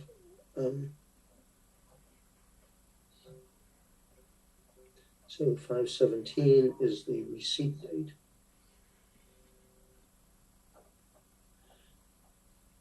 So I just was going to say, so 60 days, I think, before, if I did my math right, 60 days before that date, May 10th, would be March 13th. Just so that we can be aware of, so we could move back which doesn't really affect, that's just the announcement date. So as long as we open the nominations before the 13th, which we are already planning to do for February, we're fine. So we're already fine there. And then the announcing of candidates just has to happen at least 2 weeks before, and we're way before that. So we're good on our dates. So just testing that. Niles, did we say February 19th is the nominations are open? 18th. We said the 18th. The 18th. The 18th, yeah. Okay, and then they close. That was the March 17th was what was decided. And then the candidates would have till March 24th to do their statement and conflict of interest forum. Okay. So then we're announcing candidates, presumably the 25th. Right. Right, so they would have to send us an email or do something to formally announce their Yes. determination to run. Yeah. By the 17th, the forms due the 24th, and then we can announce the 25th. Because the nice one is at that point you can write up the announcement during that week, and then just if someone doesn't submit their forms, you just delete them from the announcement at that point. Okay, and for the forum, we're going to offer a choice of dates in mid-April. Mm-hmm. Okay, and so the election night is May 10th. Receipt date for the contractor to actually get them is May 17th. 17th. I'm sorry? Yeah, and I just said the 17th. All right. I didn't quite hear. I'm sorry. She was just agreeing with you. She was just saying, okay. yeah. Okay, good. Mm-hmm. Okay, so then the service provider gets all these ballots, opens up the box, and sees what's in there, and is undoubtedly going to identify some ballots that are incomplete. And I've stretched this out over an extra week or something like that. 524 returns uncounted, unopened envelopes to committee. We spend a week trying to cure them, and then we return them. So I think that they could just call us, and they don't need to send the unopened ones. So they could call us, tell us which numbers and which names they deem to be inaccurate. We would then take those names, and I'm not sure of the best way to cure. My sense is that we can just, call the relevant voters, say, did you actually vote this ballot? Is this actually your ballot? Oh, this is your spouse's ballot. That's fine. We're not going to discount that. Yes, I voted it, but I can't even read my own signature, so that way I was deemed illegible. So that's fine. It's only when they haven't actually voted it that we would deem incurable. Peter, so they have just looked at the ballot envelopes at this point, right? They haven't started opening any ballots. That's correct. That is correct. So the only deficient ones at that point that I can think of is that somebody hasn't signed the ballot, correct? Can anyone think of anything else that would be just off the outside of the envelope? Because the problem is you wouldn't know. Maybe the only other one would be, I guess, the one that came up potentially last year of the name written on the envelope isn't the same as the ballot number. Or not the ballot number. It's that. So the case that has happened in each of the 2 years we've done it before is someone like John Smith signed Jane Smith's envelope, but what the committee each of the last 2 years has stipulated is that if you were within the same household, they just get counted, and so we could stipulate to that again. Just say if it's within the same household, and you just switched your envelopes, you signed the wrong one. those will still count. And then what we could have is have the vendor either accept them without an issue or still present them to the committee the night of and just confirm what was already by rule. Because, like, that was the only ones, 2 years ago, the only ones we had were people who had signed the wrong back, and the committee by rule accepted those. So you could deal with that issue that way. And then if someone failed to sign it, that would be the only other thing with the envelopes where there'd be a need to cure with just with the envelopes. Right. Okay. So, I think curing the ballots makes total sense. We want everybody to participate. We're not trying to exclude people from this, even for truly minor technical reasons. If there's a fraudulent thing going on, I think we can catch that. But I think this business of calling the voter, saying, "Did you vote your ballot?" There seems to be a little problem. Do you think you mailed it? Fine, everything's fine. We count it. So I would say if the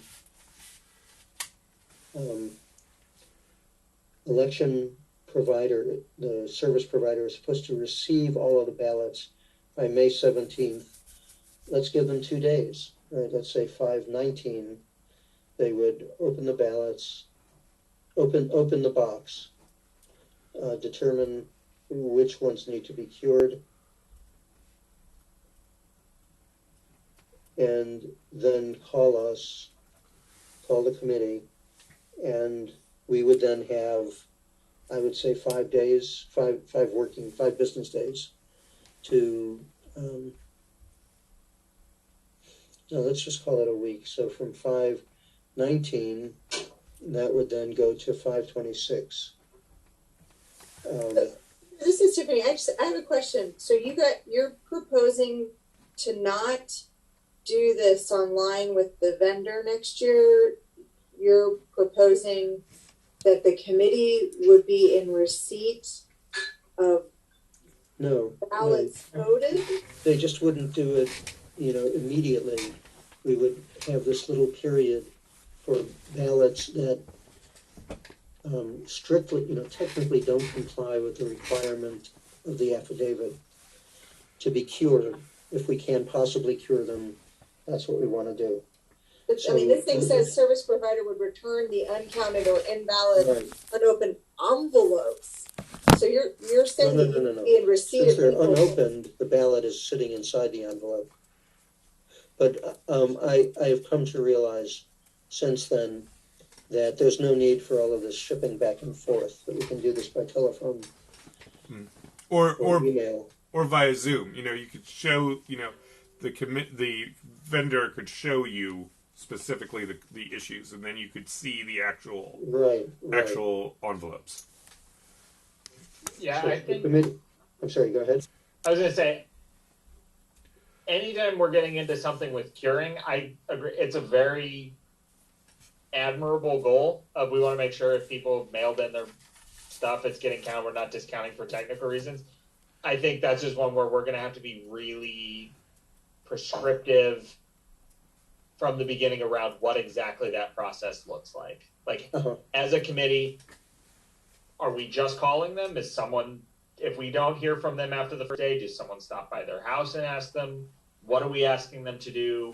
Do they need to sign a separate something that attests, like, yes, I mailed in my ballot, I forgot to sign the envelope, but I am attesting to that now? Do we just accept them verbally saying, yeah, I voted, that looks like my envelope? I think it's a good goal, but I do think we're going to want to be pretty careful up front, and that's probably something where we wind up having to consult with, among other things, we'd probably wind up having to talk to Ron to make sure that we're doing it in a way where we're not about to violate Maryland election law. Right. I think that's quite reasonable. I think we should have a policy of trying to cure if we possibly can. So if they're willing to sign an affidavit at this point, if they say, yes, we mailed it, but even my wife can't read my signature. I know I get my address garbled every time, or I keep writing the address of, where we lived back in '07. All of that is fine with me. you know, I'm sorry, go ahead. Peter, I just want to say, just from a technical perspective, and what has been done in the village and in the city of Rockville, it tended to be if someone signed it and dated it, and it was, and it had the proper control number, the tendency has been to just accept those. Looking too much into people's signatures, there's all kinds of evidence around people write their names differently and things like that. So in general, as long as it fits those requirements, the general practice has been to just accept those ballots. So we're not. I think that's an excellent practice. And I would also add, because the question came up last year where people expressed concern that we were doing signature matching on the ballots, and one, that wasn't the policy last year, and two, even if we had wanted to, which we very much did not, we don't have copies of everyone's signatures to compare it against. Right. So Absolutely right. So it's not like we're looking and saying that signature doesn't look right. I think Naz is right. I think the direction has usually been if it's signed and dated, then it's conforming. We're not trying to, say that signature doesn't look like enough of a signature. Right. So that means that just so that we know just so that the committee knows when you are doing this curing or whatever, the main issues that we would be looking at is if people did not fill it out, right? Either they left the address blank, or they left the date blank, or they left the name blank. Those would be the type of things that would potentially be cured. And that way, it's very simple, black or white, whether it needs to be cured. And then the process could be very straightforward. We could say, hey, we received this ballot.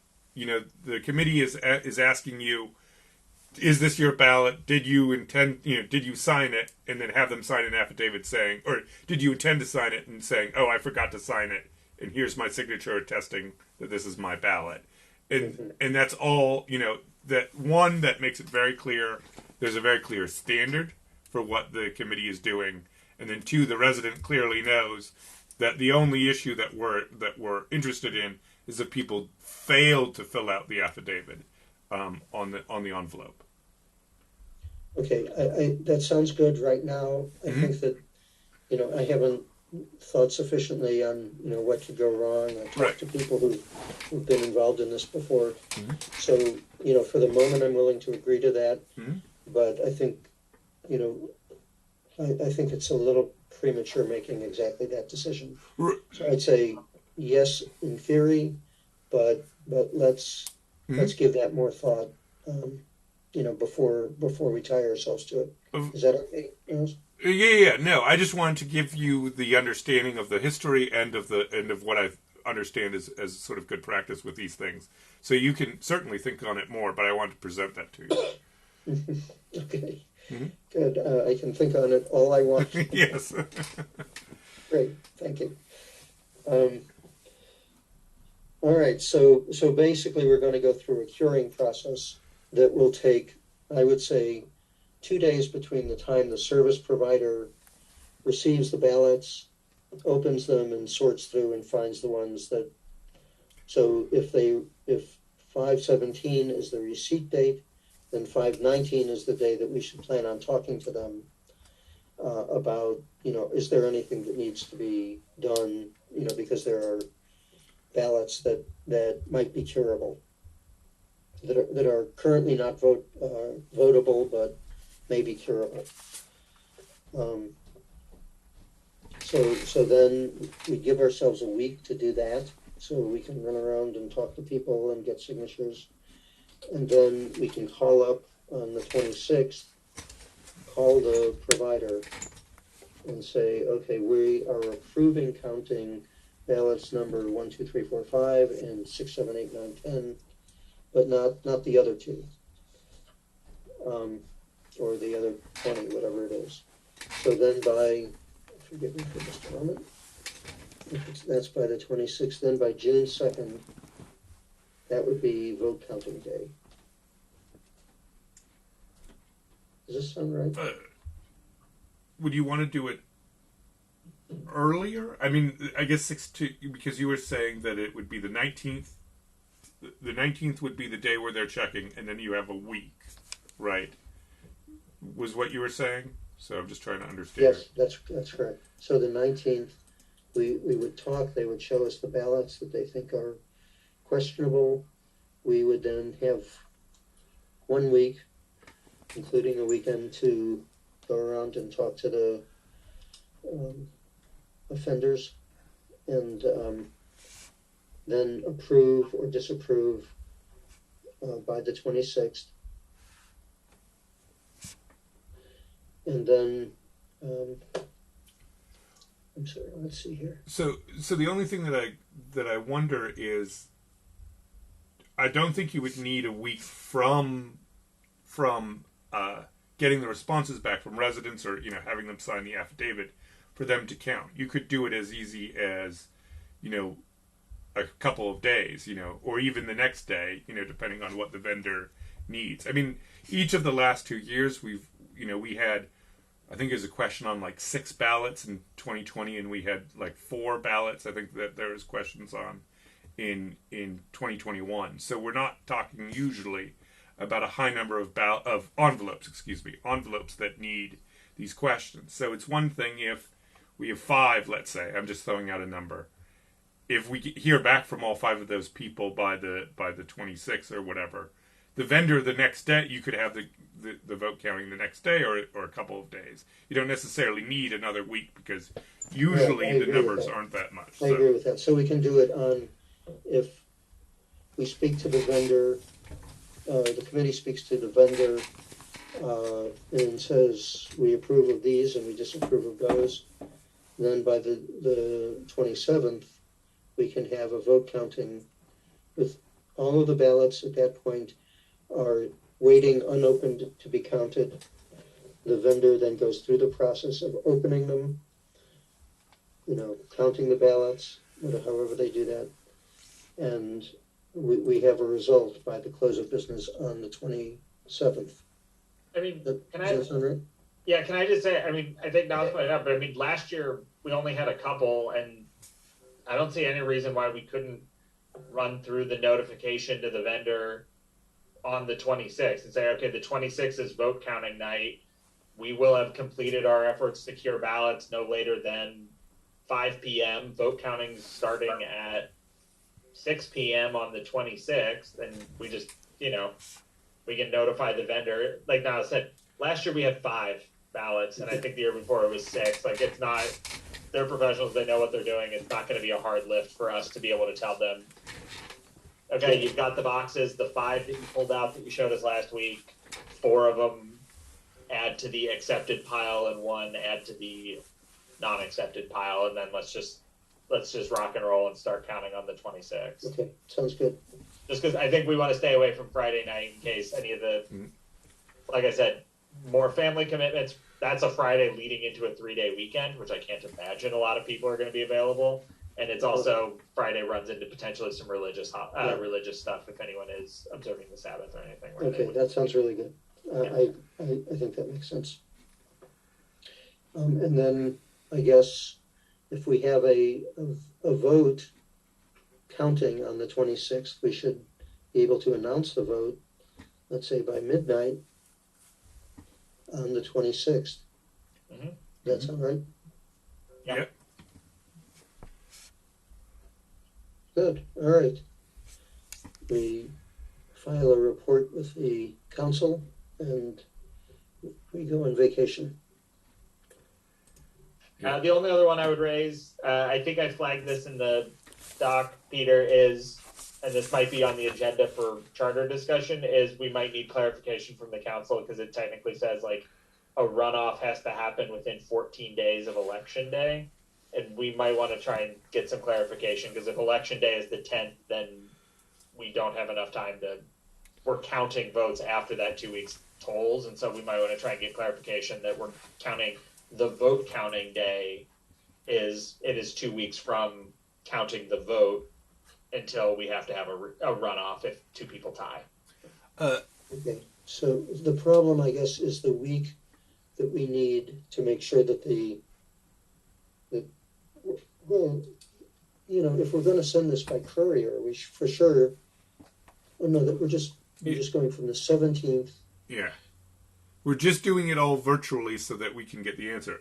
To go back to that question, I think that question about a runoff is a Ron question. On the other hand, each of the last 2 years, I think I think the understanding, not to put words in Ron's mouth, but I think the idea of the vote counting, because I think what it says is 2 weeks from the announcement of the results. But I'll double check what the wording is and ask Ron that question. So the charter says within 2 weeks of the original election. Okay. And so that's just where I think we would want to get some clarification that, like, the timing is all fine as long as we get clarification that it would be 2 weeks from the counting and the announcement of the tie, as opposed to 2 weeks from March 10th, or sorry, May 10th. So is that only if there's going to be a runoff? If there's a runoff because we have a tie of right, like 2 candidates for 1 spot, or 1 candidate, or 3 candidates for 2 spots, etc. Right. So then we need to really finish the conventional vote counting by the 24th.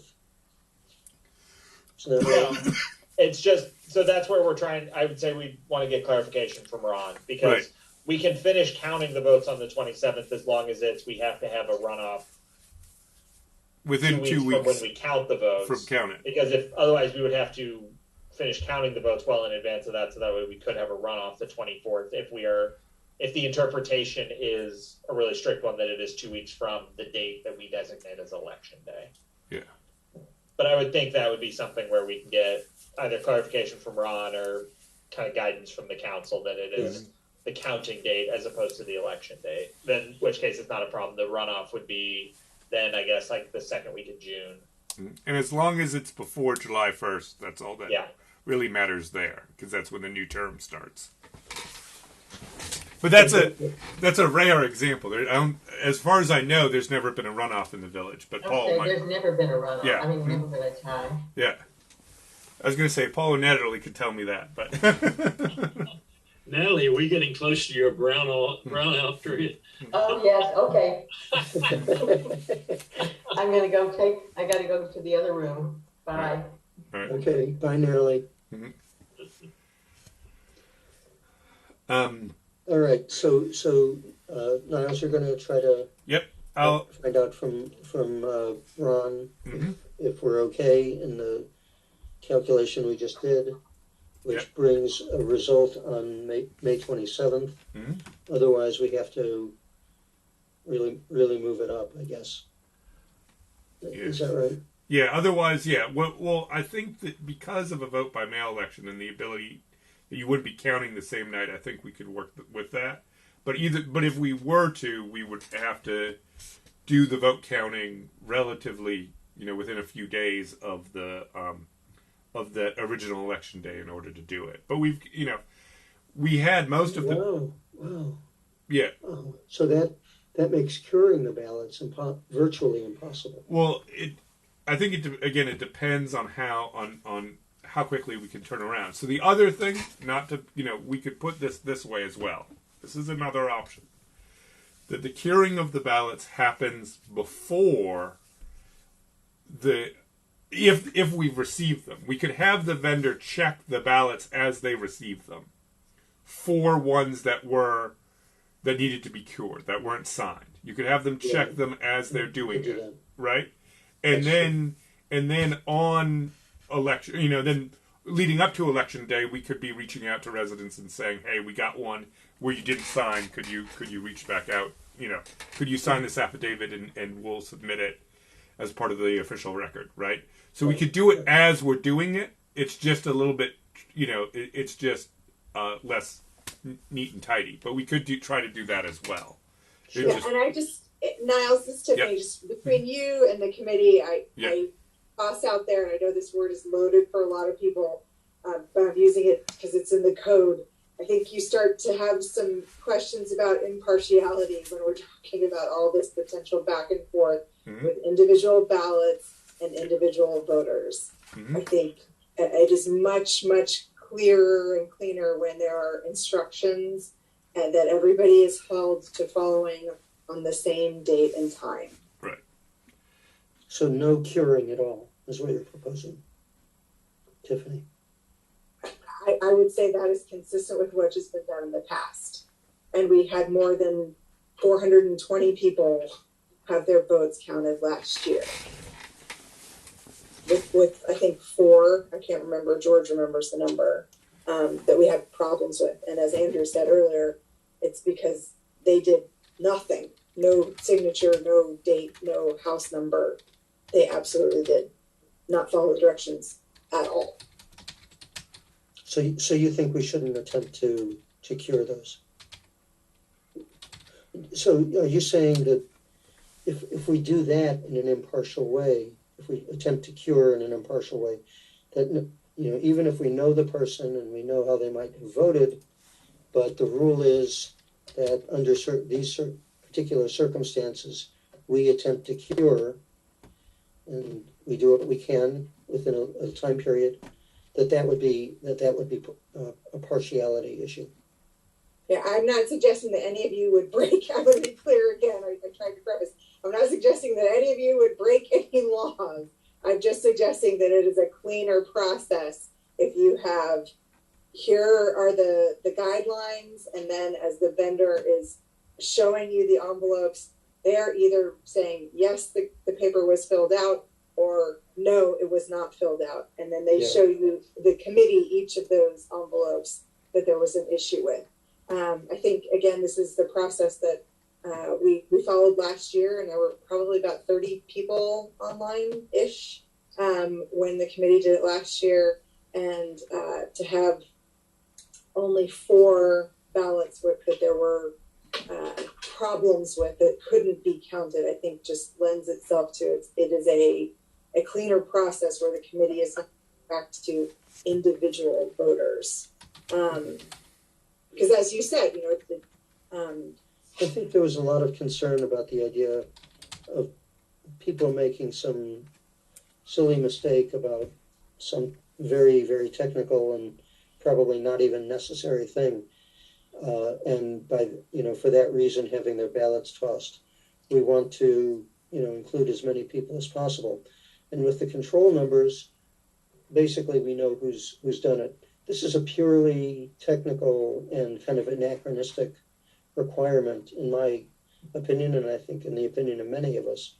Well, but Peter, I think the concern didn't bear out in reality. And the number of ballots rejected in all previous years kind of show that.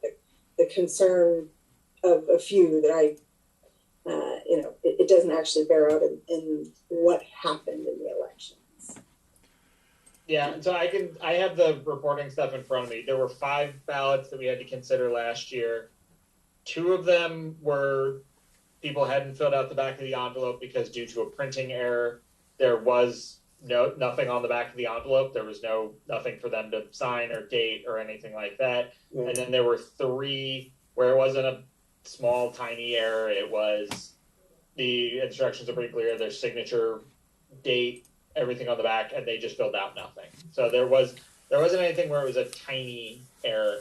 I think though this is getting again down into the weeds where if we want to talk about potential ways to ameliorate that, whether that's through improved messaging up front, whether that's through coming up with ensuring impartiality by describing, okay, these are a very explicit set of steps that we will follow that are, you have to do all of them and you are not allowed to do anything in excess of these.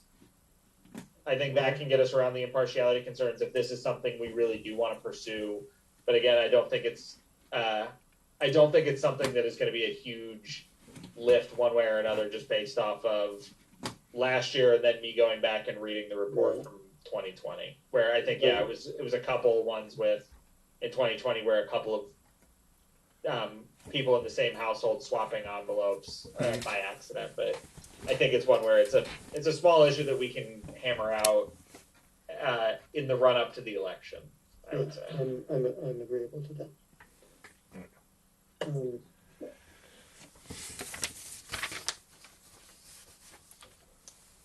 You know, when I think of the number of times that I've made little mistakes on things, not quite known how to fill out a form, or, you know, I think I can have a lot of sympathy with people who make other small mistakes.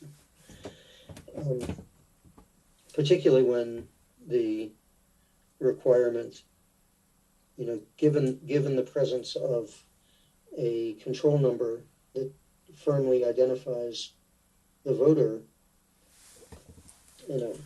I think the affidavit is by itself an irrelevant and anachronistic requirement. But Peter, that's where Ron provided us counsel last year, that the affidavit is your sworn statement.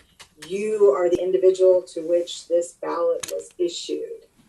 It's not that the ballot itself is a valid ballot. It's that you are the voter who was authorized to vote using the ballot. Right. And that's why the affidavit is important. So what is the scenario that you envision this failing in? What would go wrong that would cause someone who sends in a ballot not to be the person to whom it is addressed? Somebody steals, goes into a mailbox and takes the ballot envelope, that sort of thing. So the traditionally, just to go with that, traditionally the question of signing envelopes has to do with the idea that there's this period of time where the custody is not in the voters or in the providers, right? It goes through the mail. So theoretically, somebody could, like, once it's put in your mailbox, somebody could come by and take your ballot and try to fill it out and be not you. Right. And then, of course, he would be honor bound not to sign his the addressee's name. He would be duty bound to sign his own name. Right. I mean, I understand what you're saying, but I'm just saying that I think the idea behind signing it is just that you have that legal, that legal thing that says you are who you say you are and you're doing it as you do it. That way, if there is some contested, because you could have, it happened. I mean, not probably in a place like Martin's Addition, but somewhere else where you could come back and somebody say, hey, I never got my ballot and I never signed it, and so therefore I never signed it. And we check with the vendor and the vendor says, oh, we got a ballot from John Smith who did sign it.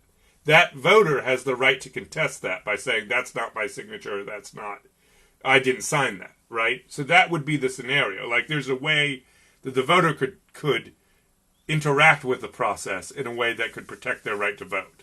That's my understanding of the legal idea behind signing it. Is that protest, that assertion of right ever occurred in the history of the village?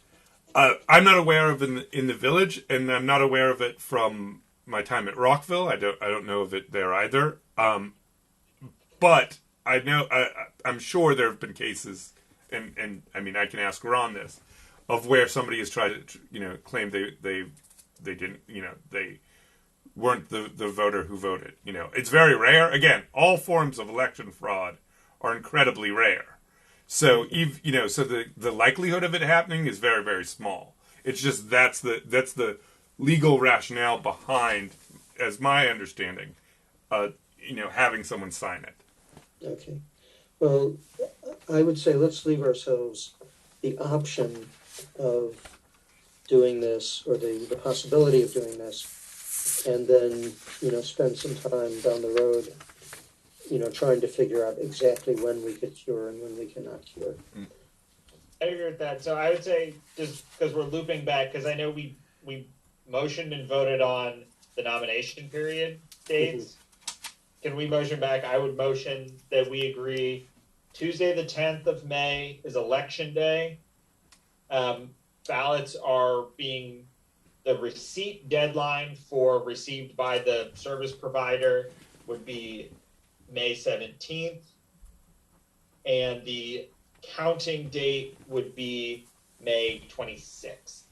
So I would motion that we agree that those are the relevant dates, and then we can, the curing stuff we can have offline and look at that and consult with Ron about what those requirements look like and everything else. Okay. Those 3 dates. Okay, I think that sounds fine. Any concerns, any objections? I'll second it. Okay, sounds good. All in favor? Aye. Aye. Any opposed? Any opposed? Opposed? Hearing no one, the motion carries. So we now have it set. That's great. That's a good accomplishment. One more thing I'd like to do tonight, well, two more things actually. They're highly controversial and will evoke long discussion. I would like to, the first one is I'd like to ask the council for the right to, when necessary, only when necessary, to, as the committee, to go directly to Ron for legal advice. In other words, not to go through the council and ask permission each time.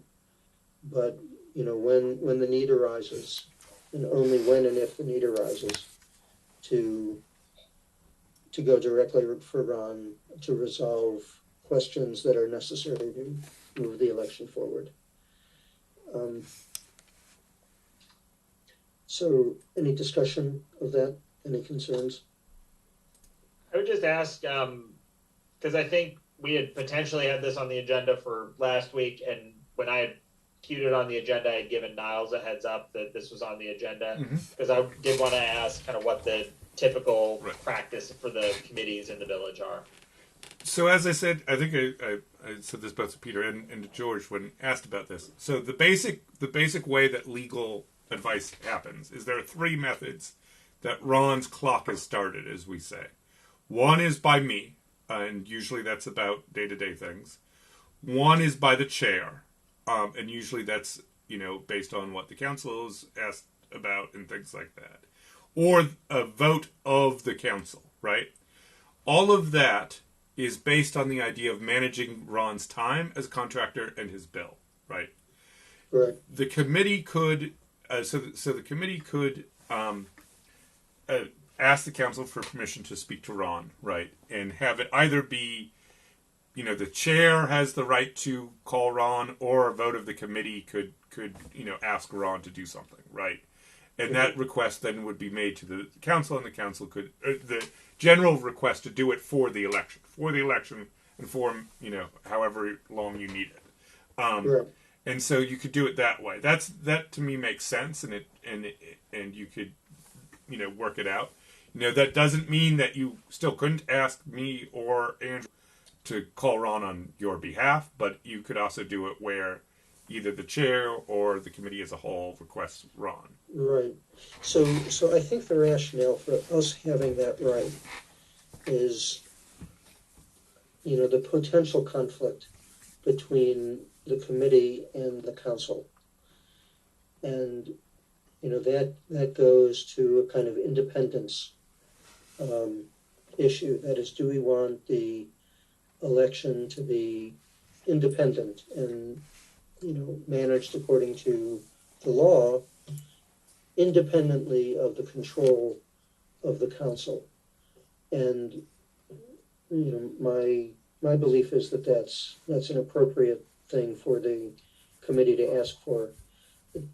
It seems to me that it's unlikely to come up as a serious matter in which we would actually have to exercise this, because Niles already knows a lot of stuff about this, and there are people on the committee who have done this before, and most of it is going to be pretty clear most of the time, and so it's going to be something, a truly rare circumstance. But there is always a possibility that the council, the committee, is assigned by the charter the obligation, the responsibility to manage the election, to run the election. And the reason it's put in the committee instead of in the council is because of the possibility that the council is invidious of its own. They might be favoring some candidates, they might be running themselves. If someone on the council is running for re-election, I imagine will typically be the case, then to control the council, to control the committee's access to legal advice is a way to undermine the independence and the integrity of the So to me, this is an electoral integrity issue. I expect it would be presented rarely and on questions that Ron could answer, in a single phone call, and probably a very short phone call. But I do think it's kind of a matter of principle. So I would like to be able to ask the council for the policy, and I'd like to get the committee's approval of the motion, of a motion to that effect. The only question I have is, are we motioning to allow the committee as a whole, like we have to vote to say these are the questions we want to take up to Ron, or are we voting for, I think as Niles described, for Peter, you as the chair, where you could go to him and you don't need to convene the committee to backstop and say, yes, we would like you to reach out to Ron. We're just saying like, yeah, Peter, we're telling you to go to Ron and on your own and inform us of his findings. Yes.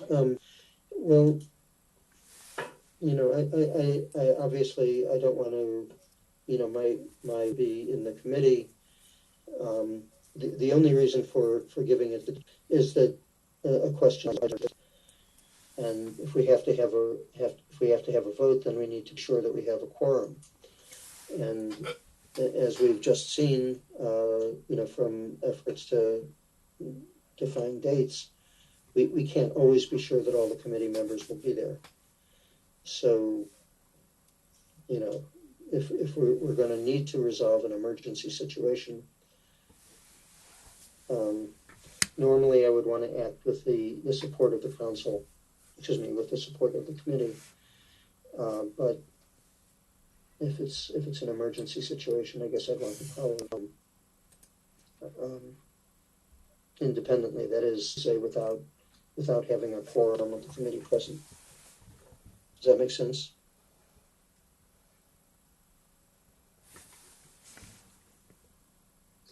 George? Anybody still there? He's sneezing right now. Give him a second. Okay. Yeah. I can't see what's going on. So. While we're at it. Okay. I guess my question for you, Peter, on that, and I'm happy for you guys to vote on it. I mean, and then the council can take it up. Is first of all, what's going on with the ethics committee on that kind of request? Whether or not that request issued as well, because with ethics, you would think, especially if it impact the council, there could be a need in an emergency situation as well. With the election, I'm not sure what kind of emergencies you're envisioning, but for one, I'm not running. I've decided to be impartial.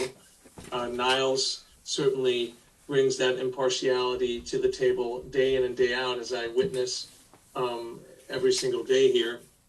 But also, it seems like some of these questions might be procedural, not a question that would favor one candidate over another.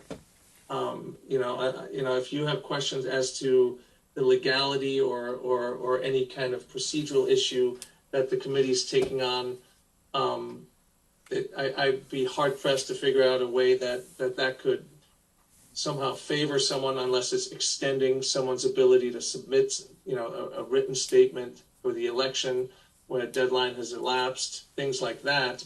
Would favor a candidate. So anyway, you guys vote. I'm just trying to figure out, and also in terms of transparency, I don't even know. We might have to check with Ron whether it would be required to have some sort of quorum and or the ability for residents in the village to be able to participate and witness such a decision. I have no idea. I mean, that's just out there. Given that I guess we don't. Niles doesn't need it if he's consulting with Ron, or I wouldn't. Right. But that's just so I'm. You guys. Right. Those are my immediate thoughts. Right. So I have no idea about the ethics committees. I do know, with respect to the election committee, that the charter specifically gives the committee the duty to manage the election and to do it in a fair and impartial way. So I do not know what those questions are either, and it's for that reason that these questions would and probably minor. But it does seem to me like the independence of the election committee and of the election committee, and therefore the unbiasedness of the election itself. And so, while I can't predict exactly what those issues are going to be, it's a question of, are the act of the council staff, or do we, are we an independent body attempting to run an impartial election? If I could just add, Sure. Peter, just speaking as chair of the ethics committee, I would only proceed with questions to Ron with a full vote from the committee. And the ethics ordinance specifies when Ron would be involved in ethics questions. But as for the power of the chair, I would say it would take a full vote for our committee to move forward with that. So I just wanted to add that since ethics came up in the equation. Sorry, I brought you up. That's okay. I've been quiet otherwise, and I'll go back to you. Okay. In theory, I'm comfortable with the idea of, the committee being able to vote to do this. Obviously, this is a contentious committee, one that is not unwilling to express its own point of view, and that's a good thing, obviously. So I think we have a lot of independence among the committee members. People have their own views, and so I think it would take some doing to persuade the members of the committee to authorize, an action like this. But I think, for example, a couple of years ago, I ran for council, and the election committee. So there were a number of. I came very close to winning. It was like 103 to 105 or something like that, and there were a number of ballots. That was the final result. There were a number of ballots where people had voted for the allowed number of named candidates. In other words, listed separately on the ballot, and then in addition had written in one or two names. And as I recall, the election committee was confused about exactly how to treat that. Is that a vote for more than the allowed number of people? And how do you deal with a ballot under those circumstances?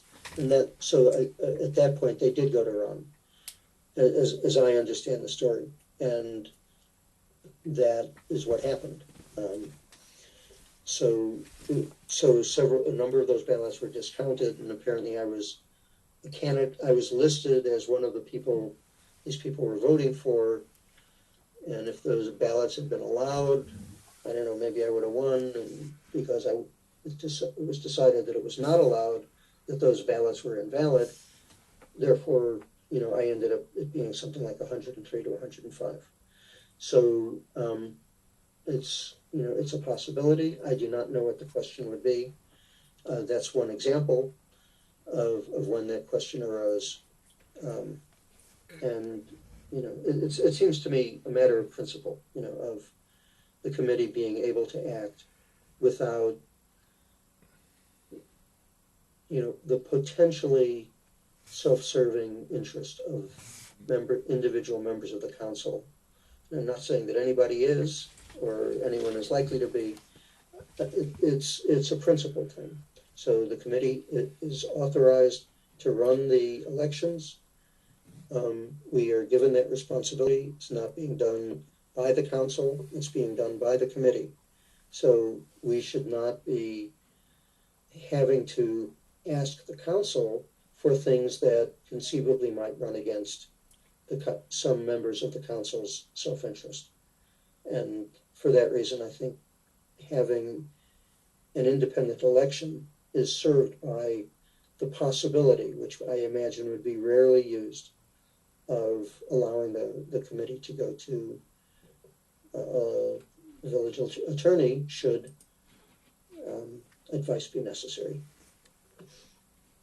In the past, we actually had people wrote in like Daffy Duck and strange things like that, which we all thought was kind of a waste of their vote to do things like that. I mean, I think Angela Merkel was one write-in one year. You know, Yeah.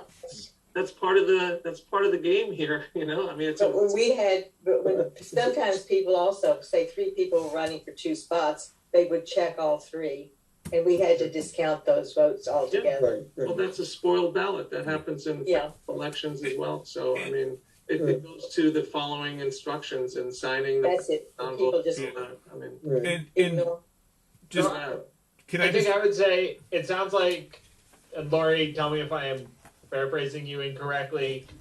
The approach the ethics committee has seems like it would work pretty well here. We request for the council, and we say the system is, you know, we have the ability to go to them. We'll do it by a committee vote, because I can't think of any circumstances where we wouldn't be able to convene as a committee to vote on this, because the only time sensitive stuff are things like vote counting night and things like that, where we know in advance we're going to have Ron available for vote counting night anyway, because it's vote counting night. You're going to want to make sure the attorney is there already. Like, I would say, it makes sense to follow the approach that ethics does, that's been used in the past, that we request for the council, that we say, if we as a committee vote that we would like to consult with Ron, we can.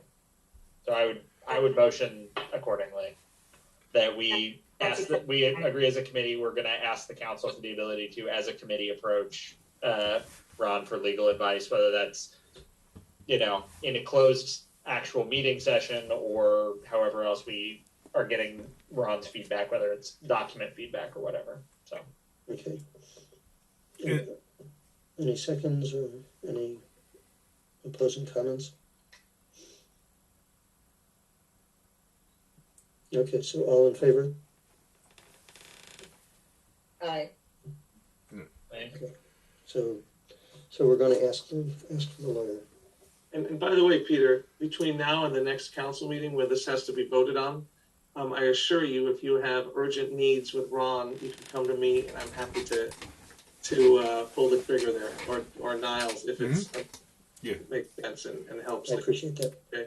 And that goes to just something that George just said. I mean, last year we did have Ron on call, you know, literally on the call, on video for the vote counting then. So some of the stuff that in the past might not have been standard practice we had last year. So maybe maybe the council already says that that's part of what Ron's duty with the election will be. And that also allows that to go forward as well. He bought his beach house based on that. Just election night. Can we all share it? That's right. Hey, Andrew, we were very efficient. No, you were, no question. Okay, one more thing. Let's see.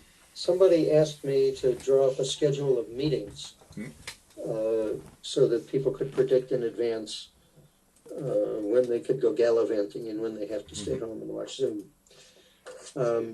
So I feel unable to do it much past December, or past December at this point. But I would say I think that we should have another meeting next Monday, because we're going to be making a report to the committee, to the council. I was getting confused. We're going to be a report to the council, presenting the document that I drew up with the time schedule, and so I think it's appropriate to have a meeting for that purpose. Then on the then on the 18th, so that would be the 15th, a week from today. Then on the 18th, we'll do the presentation to the council, so any committee members that want to be there are welcome. And then I think we should do a meeting after that, because at that point, once we have the plan in place, then we really begin moving forward on actually doing this. We have to start, drawing up a plan of action for the contractor. We have to begin to move forward, making announcements to the community, etc. So at that point, I would say yes. And so there's the presentation to the council on the 18th, and we have to have this approved by the council by the January meeting, because we begin doing real election stuff in February. The election season actually begins in February. So I think it should be approved, and apparently there has to be 30 days from a measure being introduced to the time when it is actually voted on by the council and approved or rejected. I hope it won't be rejected.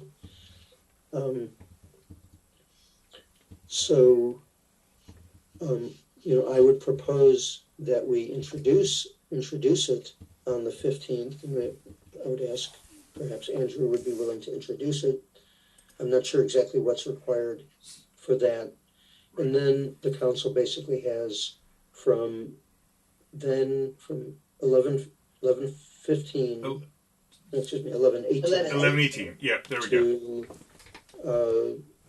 To the January meeting to work with the committee to make any changes that they want to make in the structure of the election plan. And then we would get to one that we all agree on, that the council is happy with. It would then be voted on no later than the January meeting. And we could then go forward with the election. Does that sound reasonable to you, Andrew? Or what are your thoughts about that? Yeah, I mean, I'm just trying to, I'm flipping back and forth on the calendar. So you're saying the 15th, you present to the council on the 18th of November. To the council on the 18th. Yeah. And then we're skipping Thanksgiving. So what are your, in terms of just meetings of the election committee post 18th? What are your, given that we have between the 18th and then January to go through this improvement? See, it's a little hard for me to say. I guess I would, I'd want to make a presentation to the council on the 18th. And truly, I am not completely sure about how it's going to work from that point forward. Okay. Shall we all sit down together in a meeting room and hash it out? What's the council comfortable with? Does that violate Open Meeting Act? Well, it would have to be. Right? Right. Well, we could do. Sorry, I'm just jumping in there to answer what Andrew was saying. So once it's introduced, right? Once it's introduced at the November meeting, you have till the January meeting to vote on it. If you want to, you can have it where at the December meeting you have an agenda item that is to discuss and propose amendments to the election plan, right? So everybody comes with their ideas. You could make it where it's a joint session where all the election committee is there so they can hear what the council wants to say, or as many can attend. And then once those, amendments can be done at any time, basically, in the legislative process.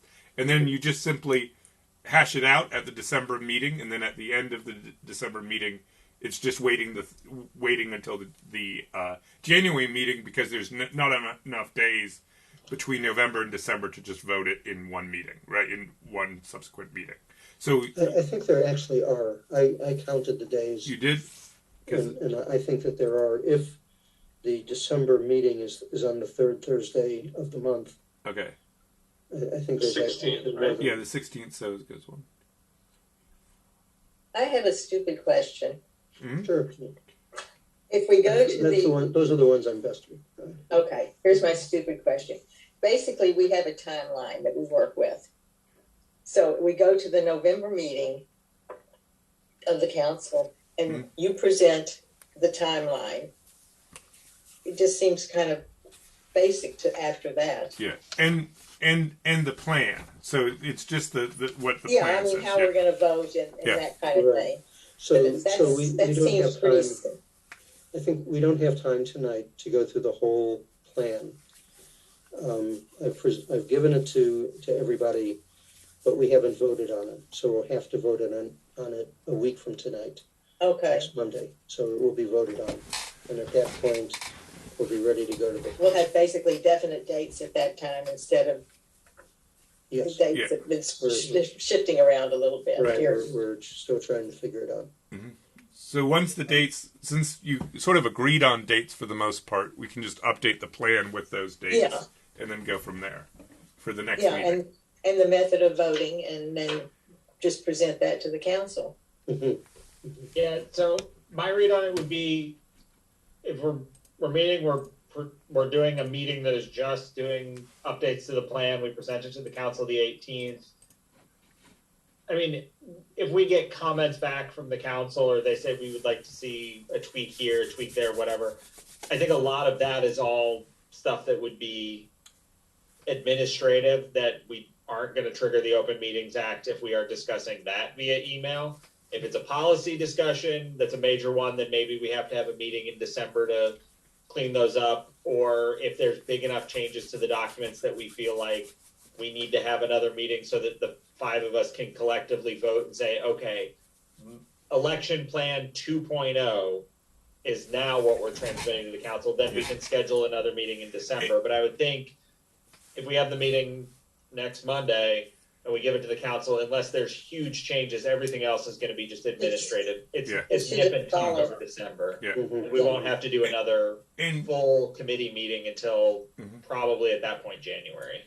I mean, I guess the only issue is, like, I saw some announced charter changes or suggestions to change the charter of the village. That's, of course, a little more involved. That's not administrative. So I don't know what you had in mind there, but anyway. Yeah, no, you're right. Okay. And we just didn't have time to do it tonight. Yeah. So. And going back to George's point, so once it's introduced, you can basically change anything. So even if there was a major change, that doesn't reset the legislative clock. It's just every change to it once it's introduced is a change. So that's the other thing, is that, and that's why if there are things that the council or the committee come back with after the November meeting, that's where that December meeting works out really well, because you can then everybody can just bring their ideas to the December council meeting, and you could hash it out that way as well. All right. Not that I'm anticipating any changes, just giving you another out there in the timeline. As long as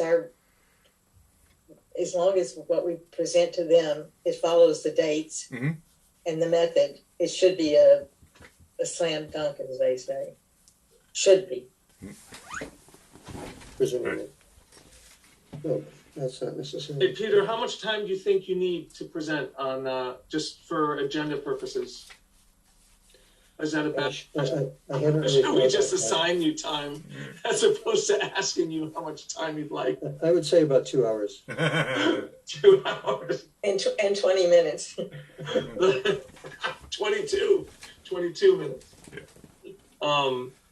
Let's hash that out with Niles for the agenda, Peter. But let's keep it tight, because there'll be a lot of residents, or there'll be a few residents who'll want to ask questions before, during, and after.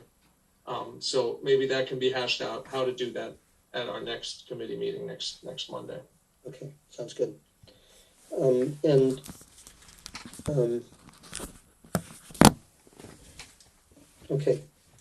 Okay, so, I think that basically takes us into, basically to the beginning of January. Everybody's going to skip Thanksgiving, New Year's, and Christmas, and so we can just begin working right after the council approval, and we're fine. Is that agreeable to everybody? Yeah. Christmas, Thanksgiving. Yeah, that sounds good. Because I imagine we'll want to do a meeting shortly after the council approves to to divvy up the work for the communications calendar and all that stuff that is administrative implementation where let's just set sail. But I wouldn't imagine we would have to do another meeting until after the council approves it in January. Okay, sounds good. Okay, so we're talking about a meeting next Monday night, 11:15, presentation to the council on 11:18, a meeting on 11:23 or 22, whatever works for everybody, and then another one on 12:06 to prepare for the council vote, and then maybe one on 12:20 after the council vote and we start moving, and really implementing the election. So that's all the dates that I have at this point. If that's okay with everybody. Any concerns or comments, great thoughts, realizations, anything you'd like to share with the group? Okay, good. So that's my plan. And let me, obviously let me know if things come up for you individually, or, you think that there needs to be something else that happens along the way, or we're doing too much or whatever. Just let me know. You can always talk to me. And as long as a conversation between two people is not a quorum, so it's not an open meetings issue. So if you have a concern or you want to talk about something, please give me a call. And with that, I would say, let's adjourn. Move to adjourn. All right, Okay. that looks like a motion that just carried. All right. So thank you, everybody. Sorry for being so long-winded and having so many things to talk about. And I will see you again next Monday night. Do we want to do? Sorry, just last thing. Do we Sure. want to do 7 again or 7:30? What do you want to do? I don't know. If it's going to be 2 hours, we should do 7. All right. I just have no idea how long it's really going to go. So let's say 7. All right. And we'll see how it goes. Sounds good. Hopefully we'll be able to leave early. Okay. That's Okay. Thanks, great everybody. optimism, Peter. I appreciate it. I appreciate the optimism. Okay. Take care, everybody. See you next week. See you. Bye-bye. Thank you. Thanks. Bye. Good night.